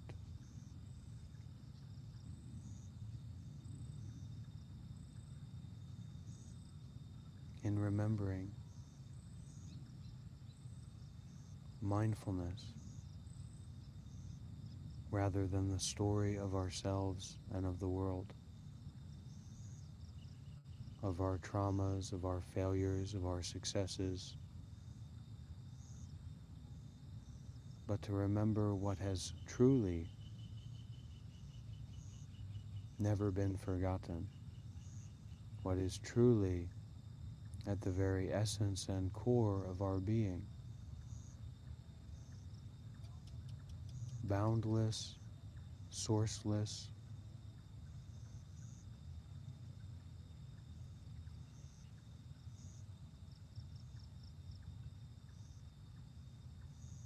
free.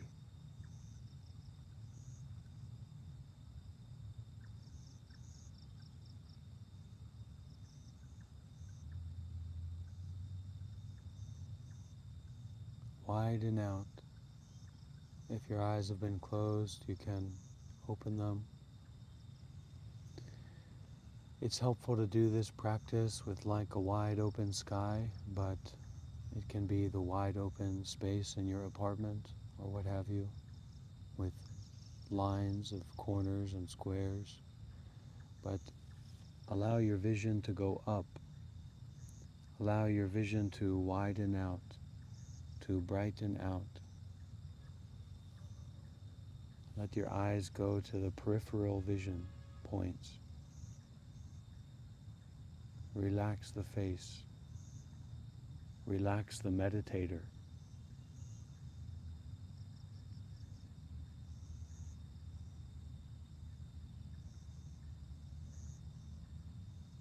Relax the practice and the method.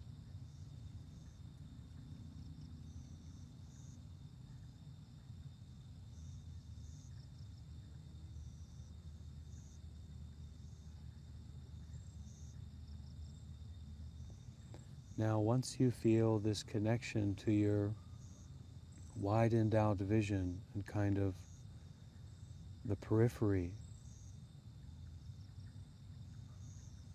now bring that mind into the back of the head. Bring that mind into the body, into the back of the head. Feel the mind and the body at the back of the head, like behind your eyes, your vision going behind your eyes into the head.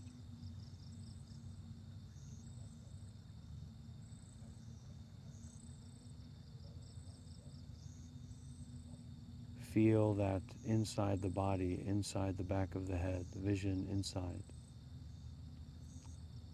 You can close your eyes for this one also. Feel the awareness, feel the attention in the inside, in the back of your head, like you're looking in to the head.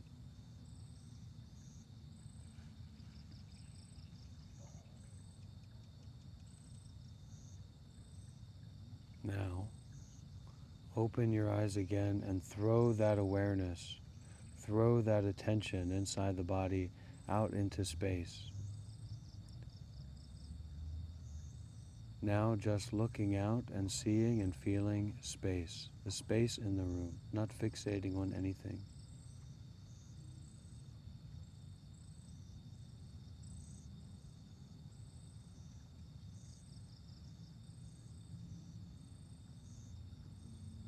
Now,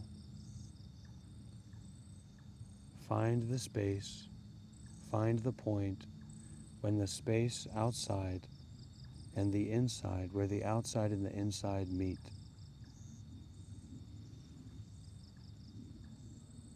Sit like a mountain. Sit like the ocean.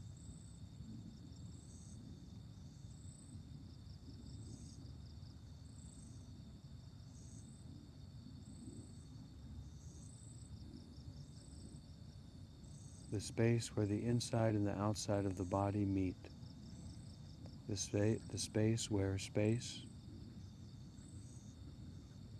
and the body meet. Sit like a mountain. Sit like the sky.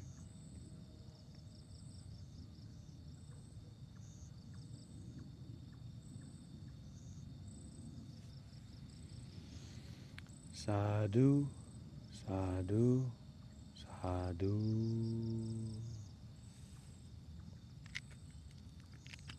So we can come back to our live stream, our community happening.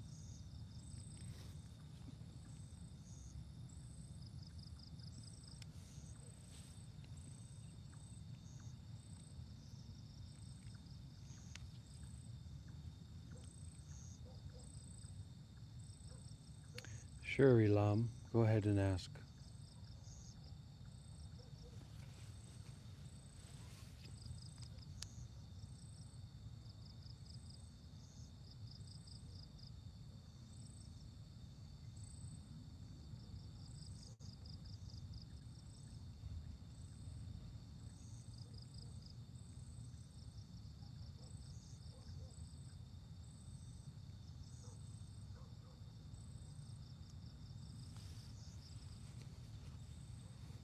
What do I think about words before words? What do I think about elephants before elephants? Just sounds, just words. You shouldn't give too much importance to them. Keep it simple. Death means that you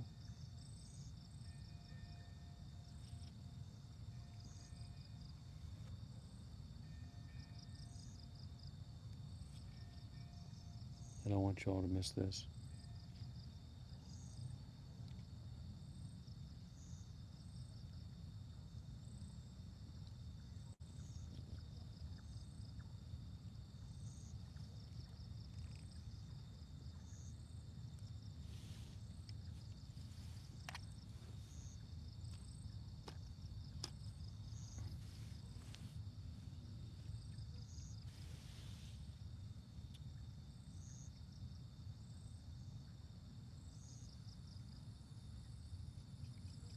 It's okay, AJ.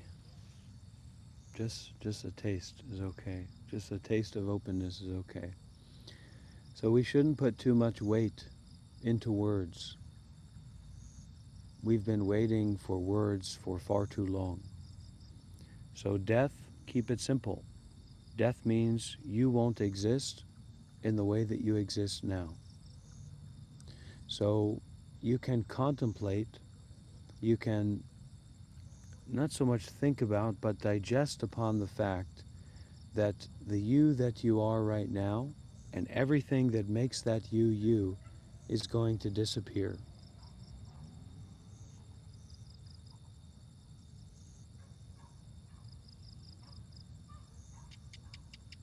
So what do I think about disappearance after disappearance? About disappearance, I think, good googly moogly, what a joy, what grace, what forgiveness. And the way that we know that we're not enlightened or that we don't have a particular degree of wisdom, it's when we are caught up in complicated ideas, caught up in complicated thoughts. And it's very, very easy to become energized through our spiritual practice and then become even more lost in thoughts than we've ever been before. Because the ego, this sense of self, it has a desire for specialness. It has a desire for self-importance. It has a desire, it feeds on delusion. It feeds on ideas of grandeur. Now, this doesn't mean that we can't do great things, but it means that ideas about great things are not great things. They're just ideas. And when we give too much importance to our ideas, we lose out on how important not thinking is, how important just seeing is, how important just hearing is, how important just being at peace is.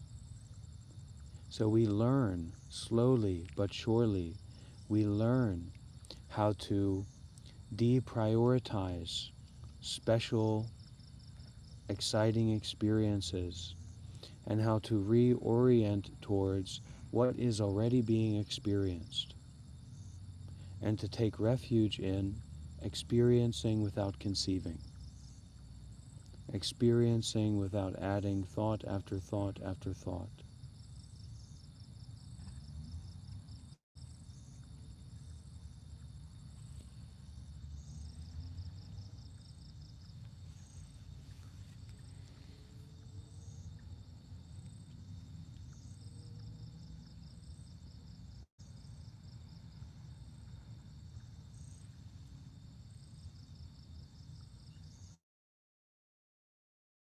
Goodness. Um, we have an offering, we have a donation from Tyra Jenkins, who I haven't met before. And Tyra said, "The value of this is insurmountable to actuality." Thank you, Tyra, and that's a very beautiful message. I really appreciate that a lot. That means a lot.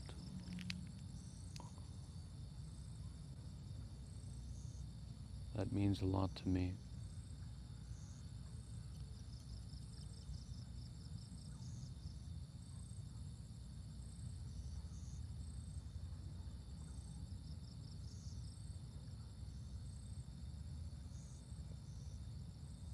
So, we can just listening, just opening.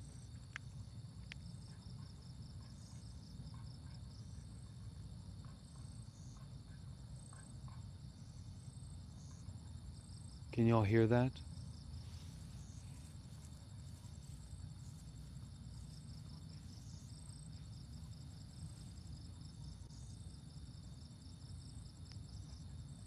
Yeah, shelter right here, Elam.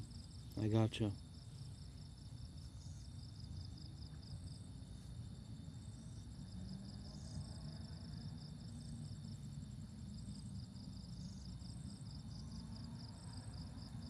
Yes, shelter.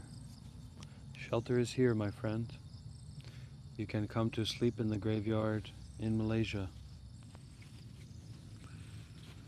Well, we'll probably have a phone call first, but we can get you shelter. That's no problem.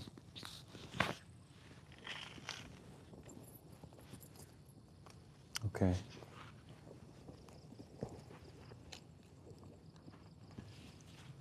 Darkness has fallen. So it has, yeah. So I'm thinking about which direction to go in.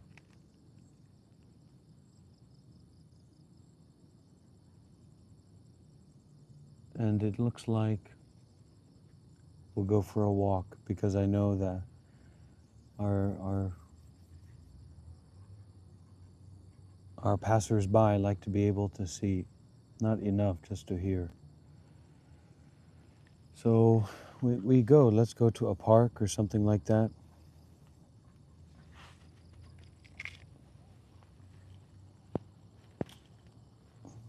We can walk around and continue.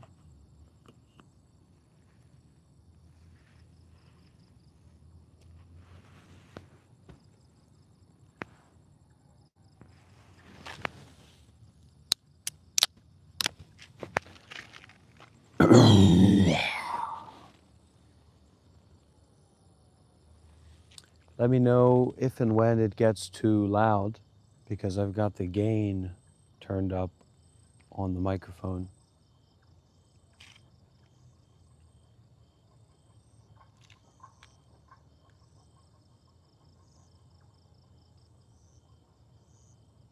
So as we go into the city,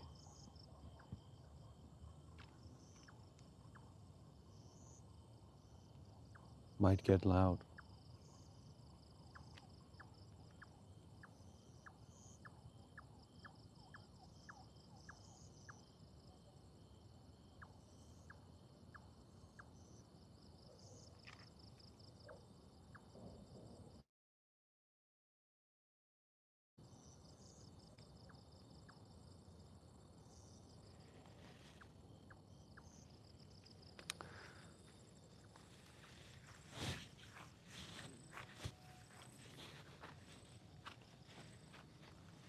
It's a little bit dark.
Hello, Teresa.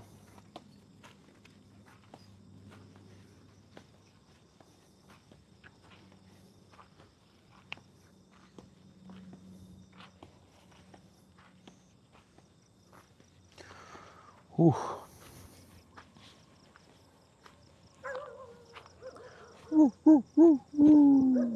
I am lucky.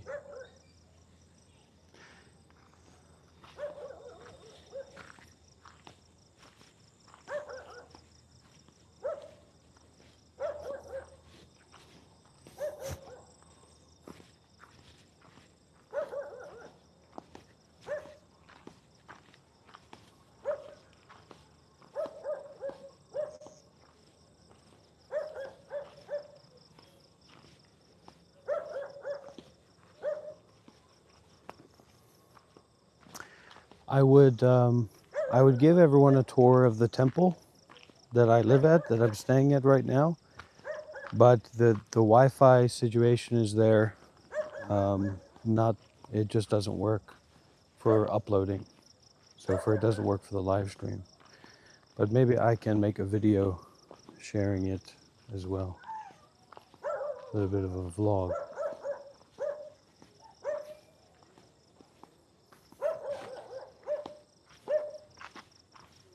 That's also why you know, I'm kind of going around, going outside a lot. Definitely I want to walk as much as possible, but also it's not possible to live stream in the temple right now.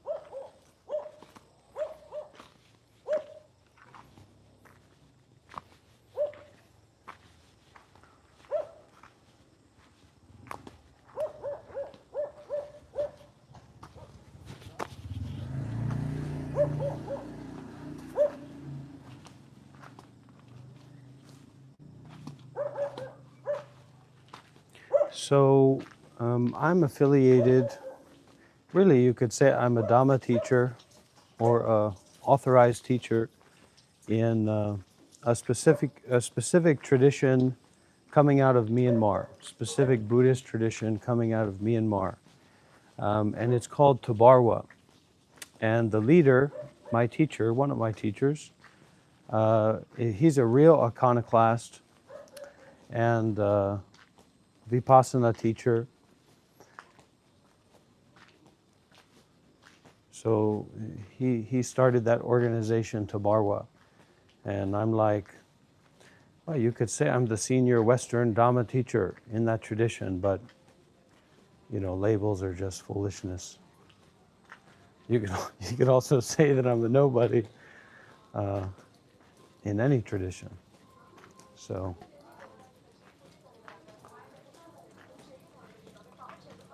you know, people say, where's your certificate? Well, not everywhere is giving certificates. And in fact, certificates can be very misleading. No, bro, I don't have a wife.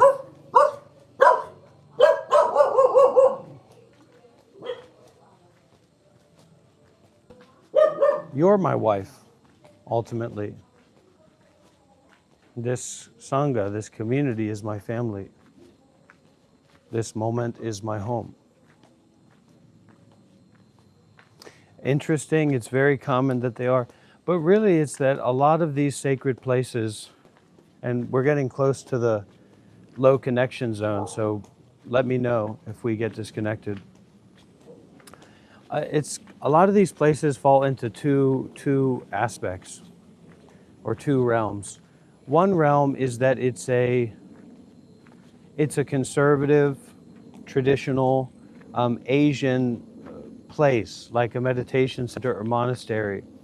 And usually they're coming from a background where there's not that great of an internet, and they're usually not doing too much like high bandwidth exercises like live streaming or things like that.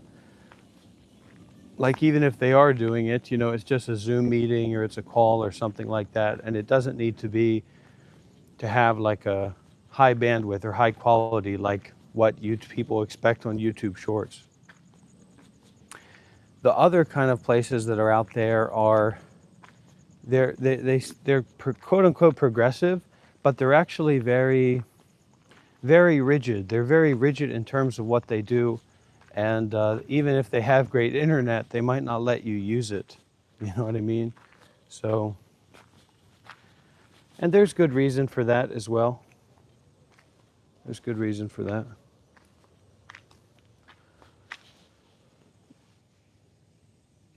It's glitching.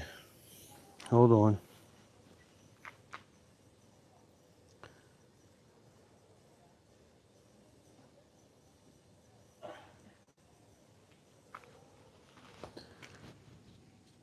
Let me know if we get disconnected, friends.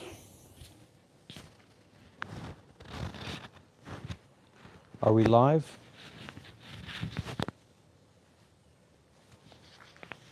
It's okay. I'll be right back. I've got to get the power bank and then I'll come back. And we go for a walk, go for a grand adventure. Oh, Mr. Whale. Did you have a good time in the graveyard? Can you send a message to the followers? Boom. Tung tung tung sahur, right? Yes. Okay, tung tung tung tung tung sahur.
Mangalaba, Pyoshwin Baze, Kankao Baze, Vira Wanda Bade. I go to work to teach the Dhamma for the people of the world without limit.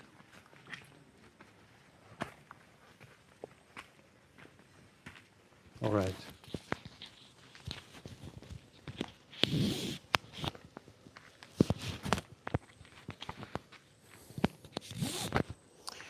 Okay, everybody, let's go. Come on, let's get some big W's in the chat. It is Friday night, or what is it in America? Friday night, Saturday night? It's glitching. Come on, everybody. Get that energy up. Saturday morning, well, we're going to have to make the best of it that we can.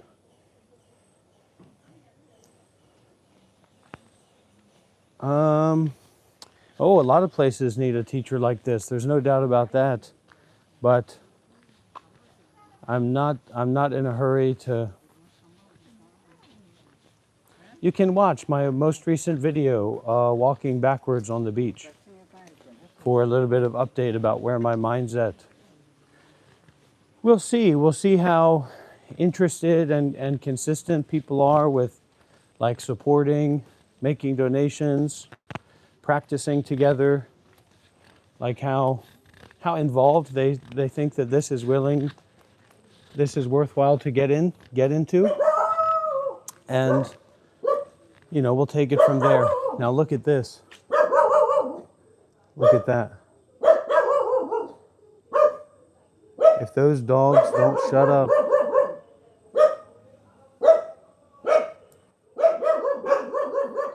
You be quiet, dogs. You be quiet, dogs. Don't you know I'm trying to live stream here? He's okay.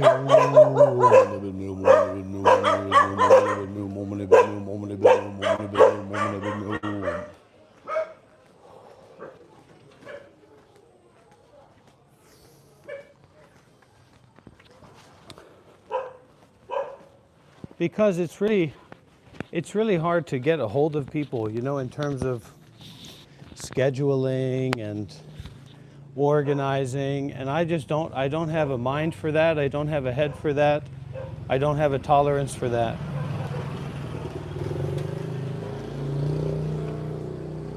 So I think we'll go by heart.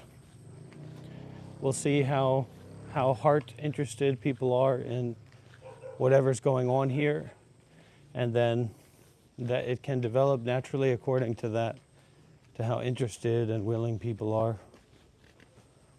But you know, I'm gonna have to come up with a whole new shtick if I'm leading a meditation retreat, because I'm probably not going to be doing kamehamehas as I'm leading meditation. So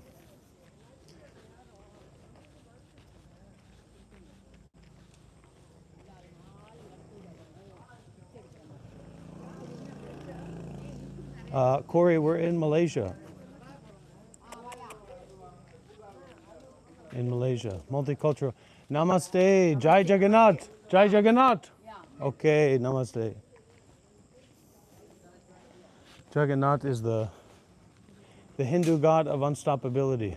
Namaste, namaste Ji, namaste Baba.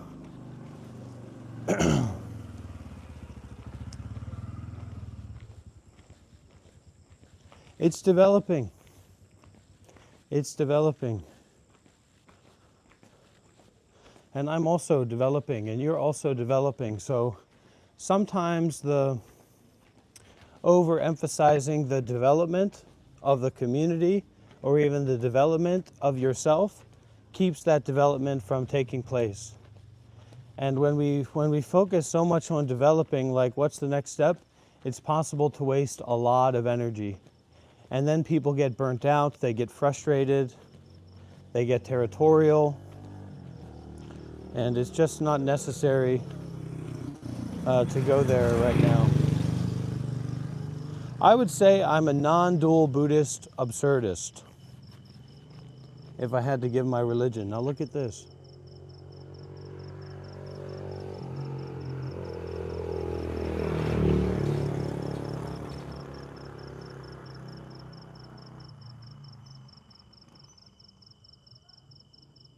You are pardoned, and you're also forgiven and excused and ahumed.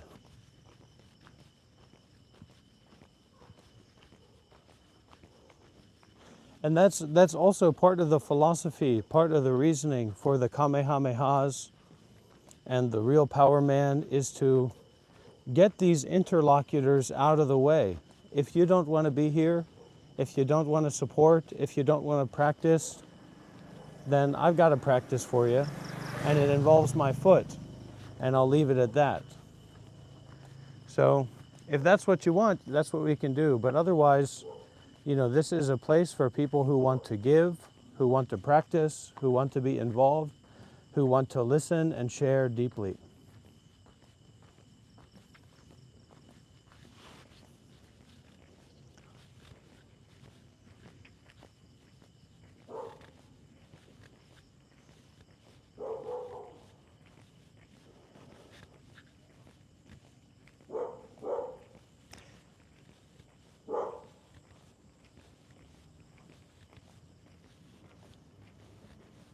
And so this is like the practice of walking without thinking.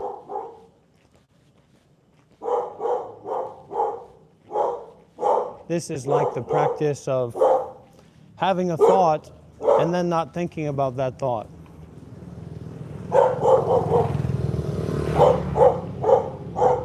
This is the practice of seeing without thinking, hearing without thinking, walking without thinking, breathing without thinking.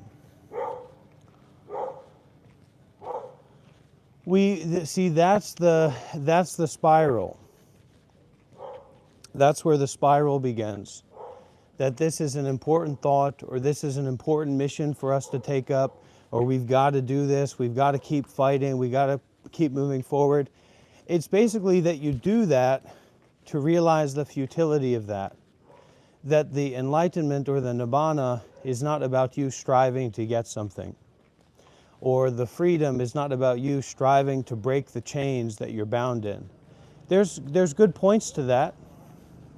There's good aspects to that way of practice.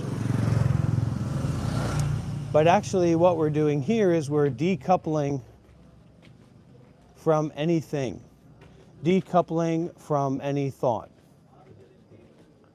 decoupling from the self-importance, the self-important identity. We're, oh my goodness. Better get out of here. They're speaking in tongues. Namaste, namaste.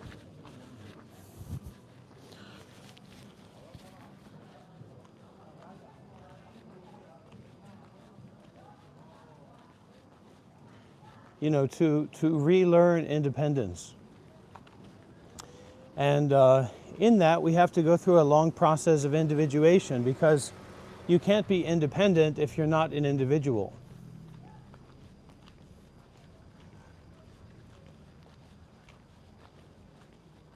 If you're overwhelmed, if you're moved around by the emotions and the thoughts of the majority, that's no problem, Oliver. You're in good company to work with that. What we have to start to appreciate is that you are going to die. Not just that you are going to be not able to be a better version of yourself, or that you are going to find yourself falling down again and again in alcoholism or drug addiction or whatever, but that you're going to lose everything.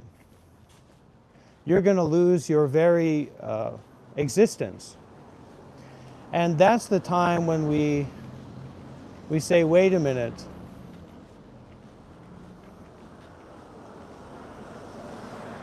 And that's all we have to say, wait a minute. And then that stopping takes place, that opening takes place. That release and relax of the body and mind takes place. And then we go from there. We realize that the suffering that we're feeling is a desire for becoming. And that you don't have to cultivate or stay with that desire for becoming. You just have to do it, or just not do it. Just do something. That's good. Just don't do something. That's bad. And vice versa. If you're going to do something bad, just do something that's bad. This extra layer of ego, it's like we're putting ourselves into a pyramid maze. A pyramid with a maze inside of ego. If you want to get drunk, get drunk. Just do it. Shut up. You know, be a good drunk instead of a bad drunk. Listen, I don't have a problem with you being drunk, but if you won't shut your mouth, wah, wah, wah, wah, wah, wah, wah, wah, wah, talking all this kind of nonsense, ridiculous nonsense, that's a problem. If you just get drunk and shut up and say, no, I'm drunk, you recognize what you're doing. And that's a good thing. So what we're working with here is this justness. If you're going to get drunk, just get drunk. Don't make up a big story about your ego and your life and your grandma and your grandpa and the crap that you went through. You're just getting drunk. You're just smoking. You're just drinking. You're just doing the bad thing. You're just watching porn. You're just masturbating, whatever it is. And that's where you actually can learn and grow and say, wait a minute, this is actually not something I want to do. Well, if you think that you do that, you're wrong. This is not something that I want to do, and yet I'm doing it. And so this is the contradiction. This is the crack in the seams of the ego and in the story of self-perpetuation, continuing to do the same thing over and over again. It's the breakthrough point. And then you have to be very patient with allowing that crack to widen and to brighten out.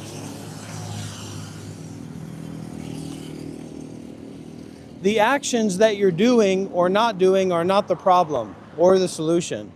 The problem is your attachment in doing what you're doing, the attachment in not doing what you're not doing.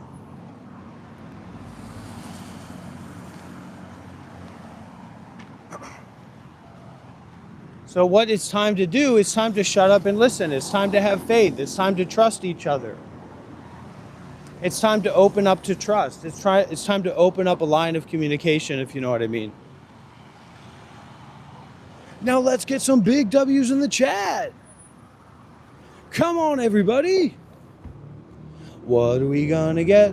What are we gonna get? What are we gonna get? What are we gonna get? Come on, everybody, put the W's in chat. Come on, everybody, put the W's in chat. What are we gonna get? What are we gonna get? What are we gonna get? What are we gonna get? W's in the chat. W's in the chat. W's in the chat. W's in the chat. What are we gonna get? Boop boop boo doo. What are we gonna get? Boop boop boo boo. Oh, money bid meal, money bid meal, money bid meal, money bid meal, money bid meal, money bid meal, money bid meal, money bid meal, money bid meal. Oh, money bid meal, oh, money bid meal, money bid meal, money bid meal, money bid meal, money bid meal, money bid meal, money bid meal, money bid meal, money bid meal. What we gonna get? What we gonna get? Sometimes we look like that. Sometimes we look like that. So just let it go and move on. You can't get so caught up in the complicated thoughts that you have. The negative thoughts that you have. The positive thoughts that you have. Don't get caught up in the world of thinking.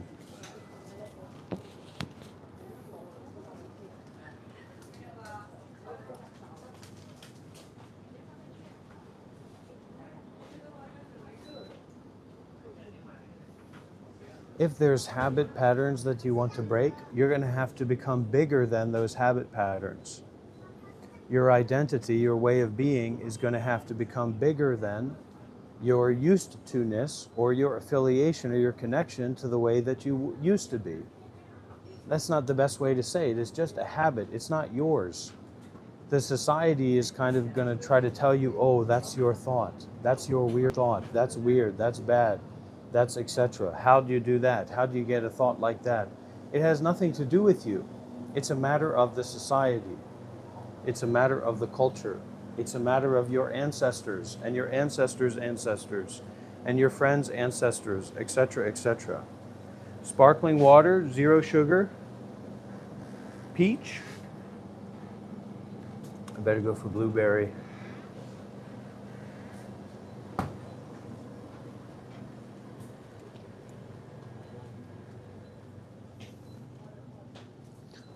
What did Peter's grandfather say to him when he became Spider-Man? He said, with great power becomes great responsibility, and he really meant it. Now, if we're just talking about working for ourselves, then that great power and that great responsibility is just for you to do what you want and have a big gun or whatever, or cross your fingers. But if you can understand that we don't just work for ourselves, but we work for everyone, we work for the world, that's what being human is.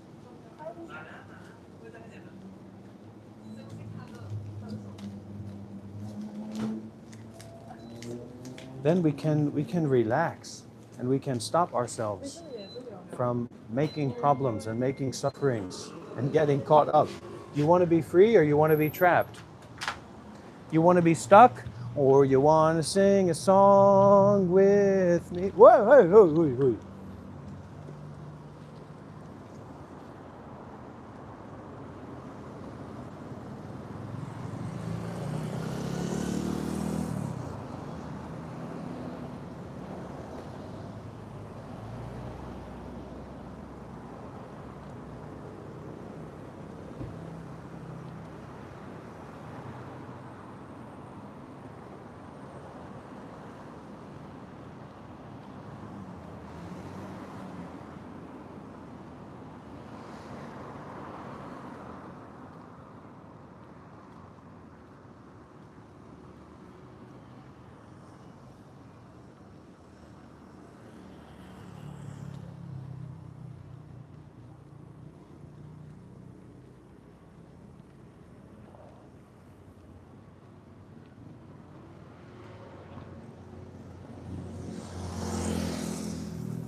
So instead of fixating, instead of investigating, and instead of trying to understand,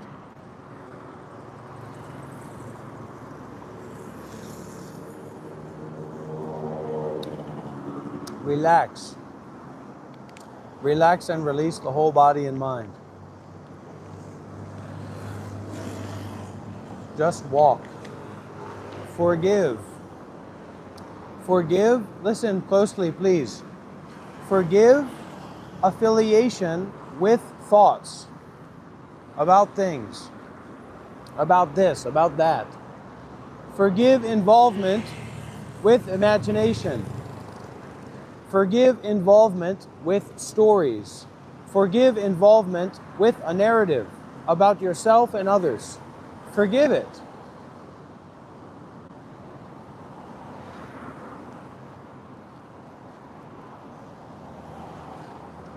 There's no you to have any fears. The you that is alleged is just this, moment by moment, like we're phasing through time, like we're time skipping or whatever. This is all that there is. This is all that there's ever been.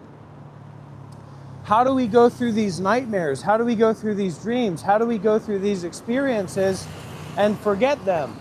Or find ourselves in a new experience or another experience?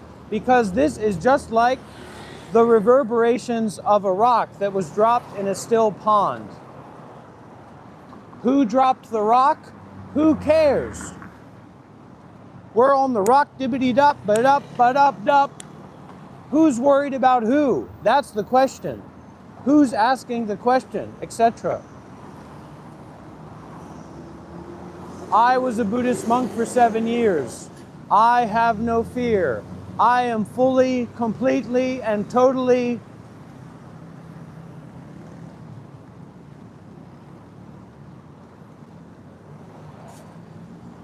as I am in this moment.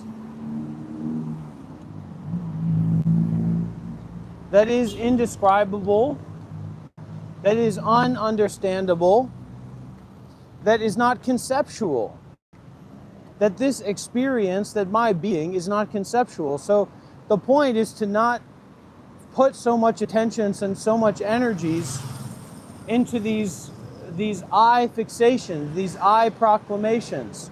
I'm not afraid to die. I'm not afraid to get on a plane. Yeah, that's called autism. A lot of people call that autism. When you go to the person at the counter and you say, I'm not afraid to get on a plane, as a 32-year-old man. Great, let it go. Don't fall into the trap of I.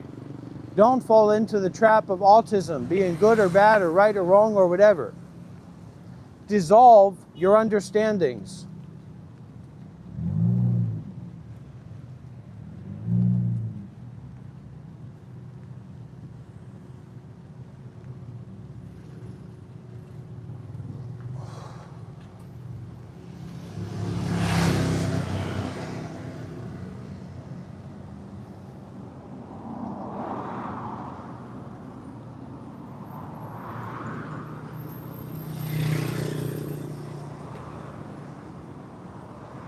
Come on, come on, come on, everybody. Come on, come on, come on, everybody.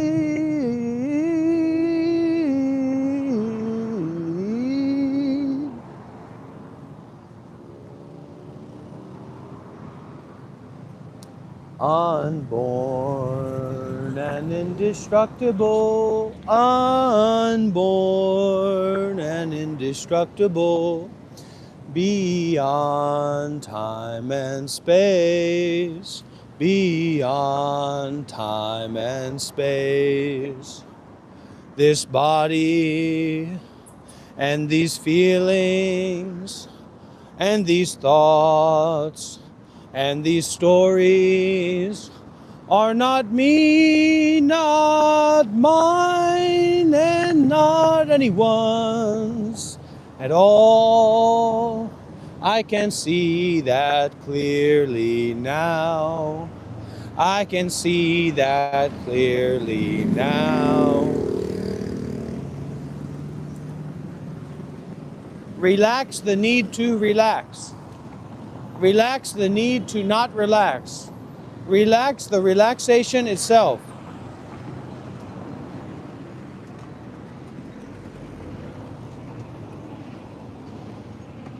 The thought that had thought itself is irrelevant to itself. Not a big deal, not so important. Well, here's the graveyard again.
Think of it this way.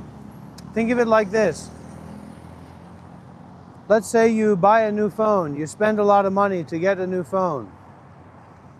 If you use that phone 1 million times for yourself, it wouldn't be worth as much if you used it one time for all. So this is when we start to use what we have for the others. And that means we use what we have in the way of generosity, in the way of giving away, in the way of releasing and relaxing, grasping and holding on to, and I and my and self as it relates to things.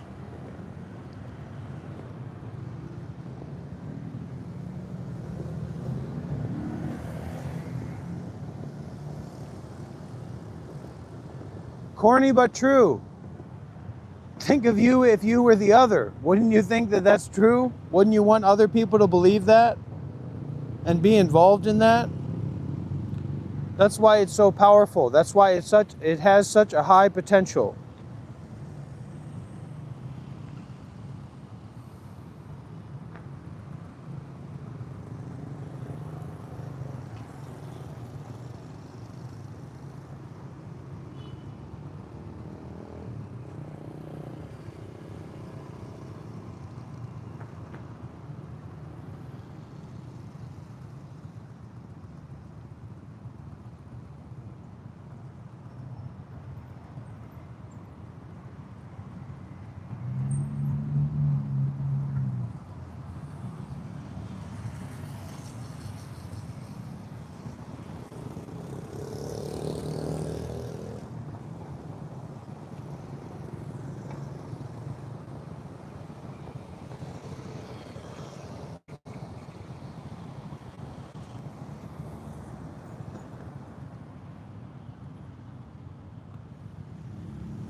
I have arrived.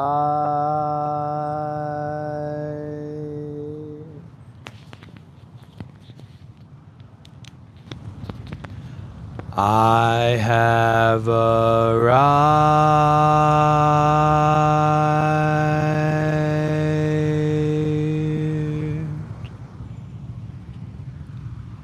I have arrived.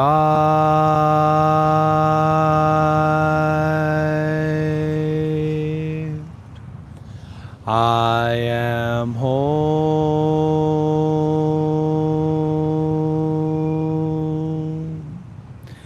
in the here and in the now. I have arrived. I am home in the here and in the now. I am solid. I am free. I am solid. I am free. In the ultimate I dwell. In the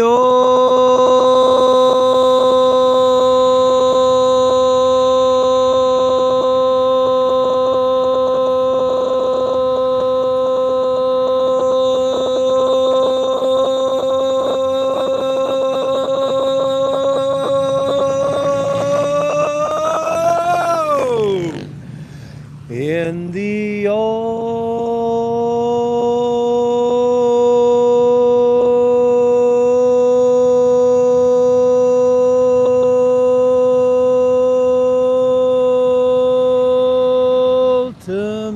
I dwell. Boom, boom. We are all the leaves of one tree. We are all the leaves of one tree.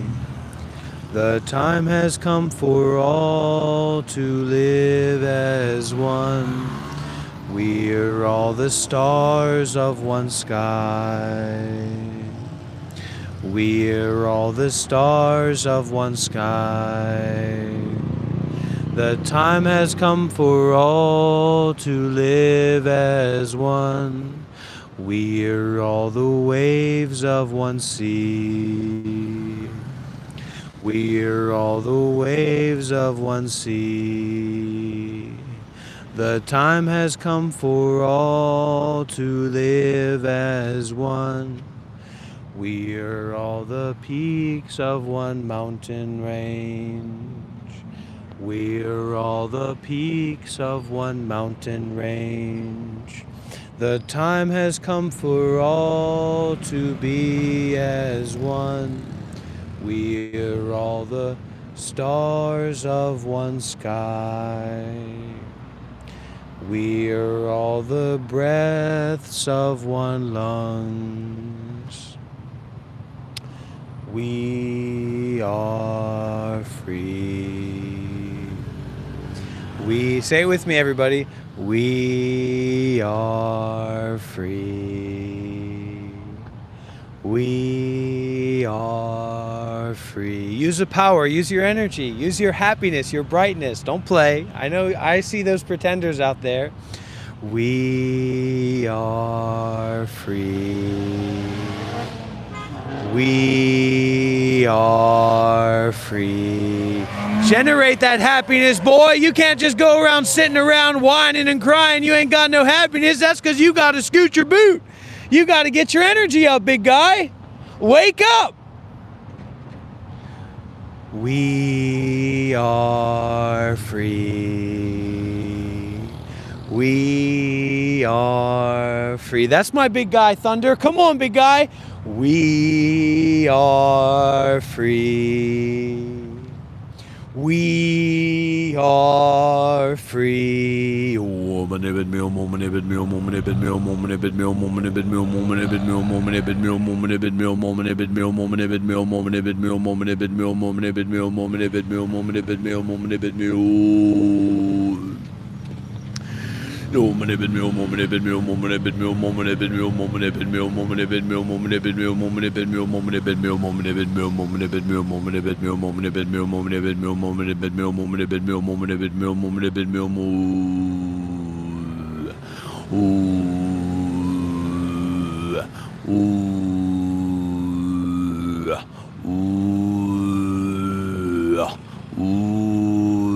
limitless, totally without limit, without the limit of being limited or not limited.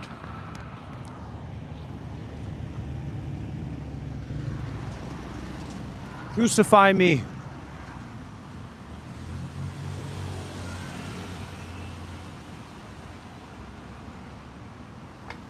That's what I say to my sad face. That's what I say to my negative mind. I say, crucify me.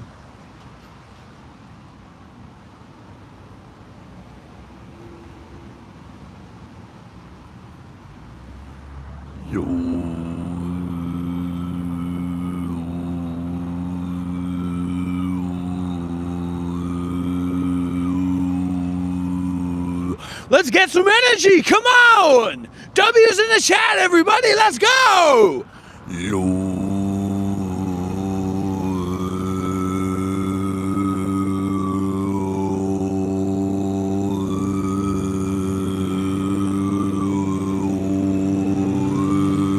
Come on.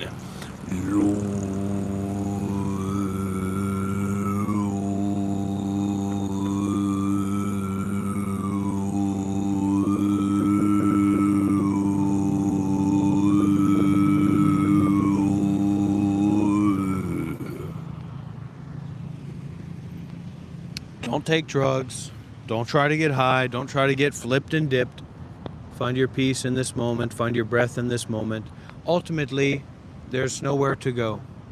Ultimately, there's nothing to do. So let's walk hand in hand together in freedom.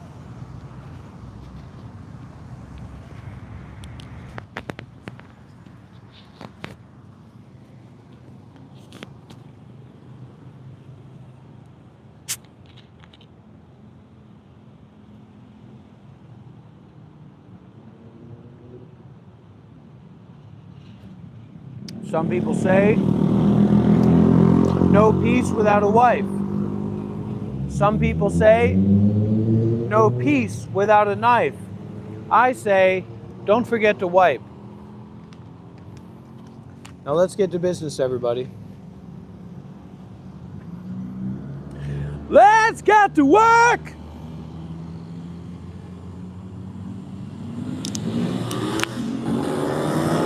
Come on, everybody!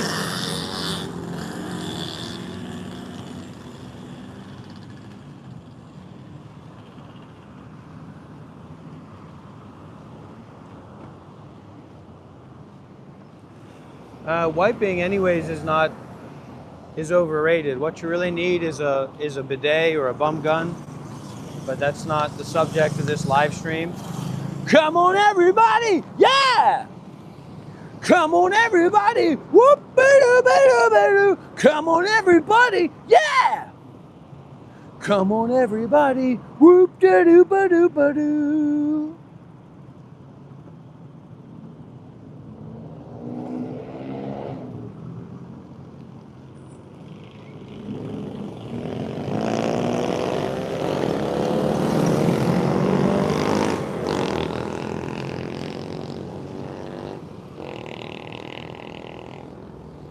Okay, Mr. Cool Name. I'm gonna go and put your little booty, your little booby scooty doodly doofy woofy. I'm gonna put you in a little bit of timeout. 5 minutes, sit and focus on your breathing, reflect upon your own mind. This isn't Fox News, this isn't a sports commentary channel. You're here to shut up and listen or get out. And if you don't like that, you're gonna like my foot right up your ass.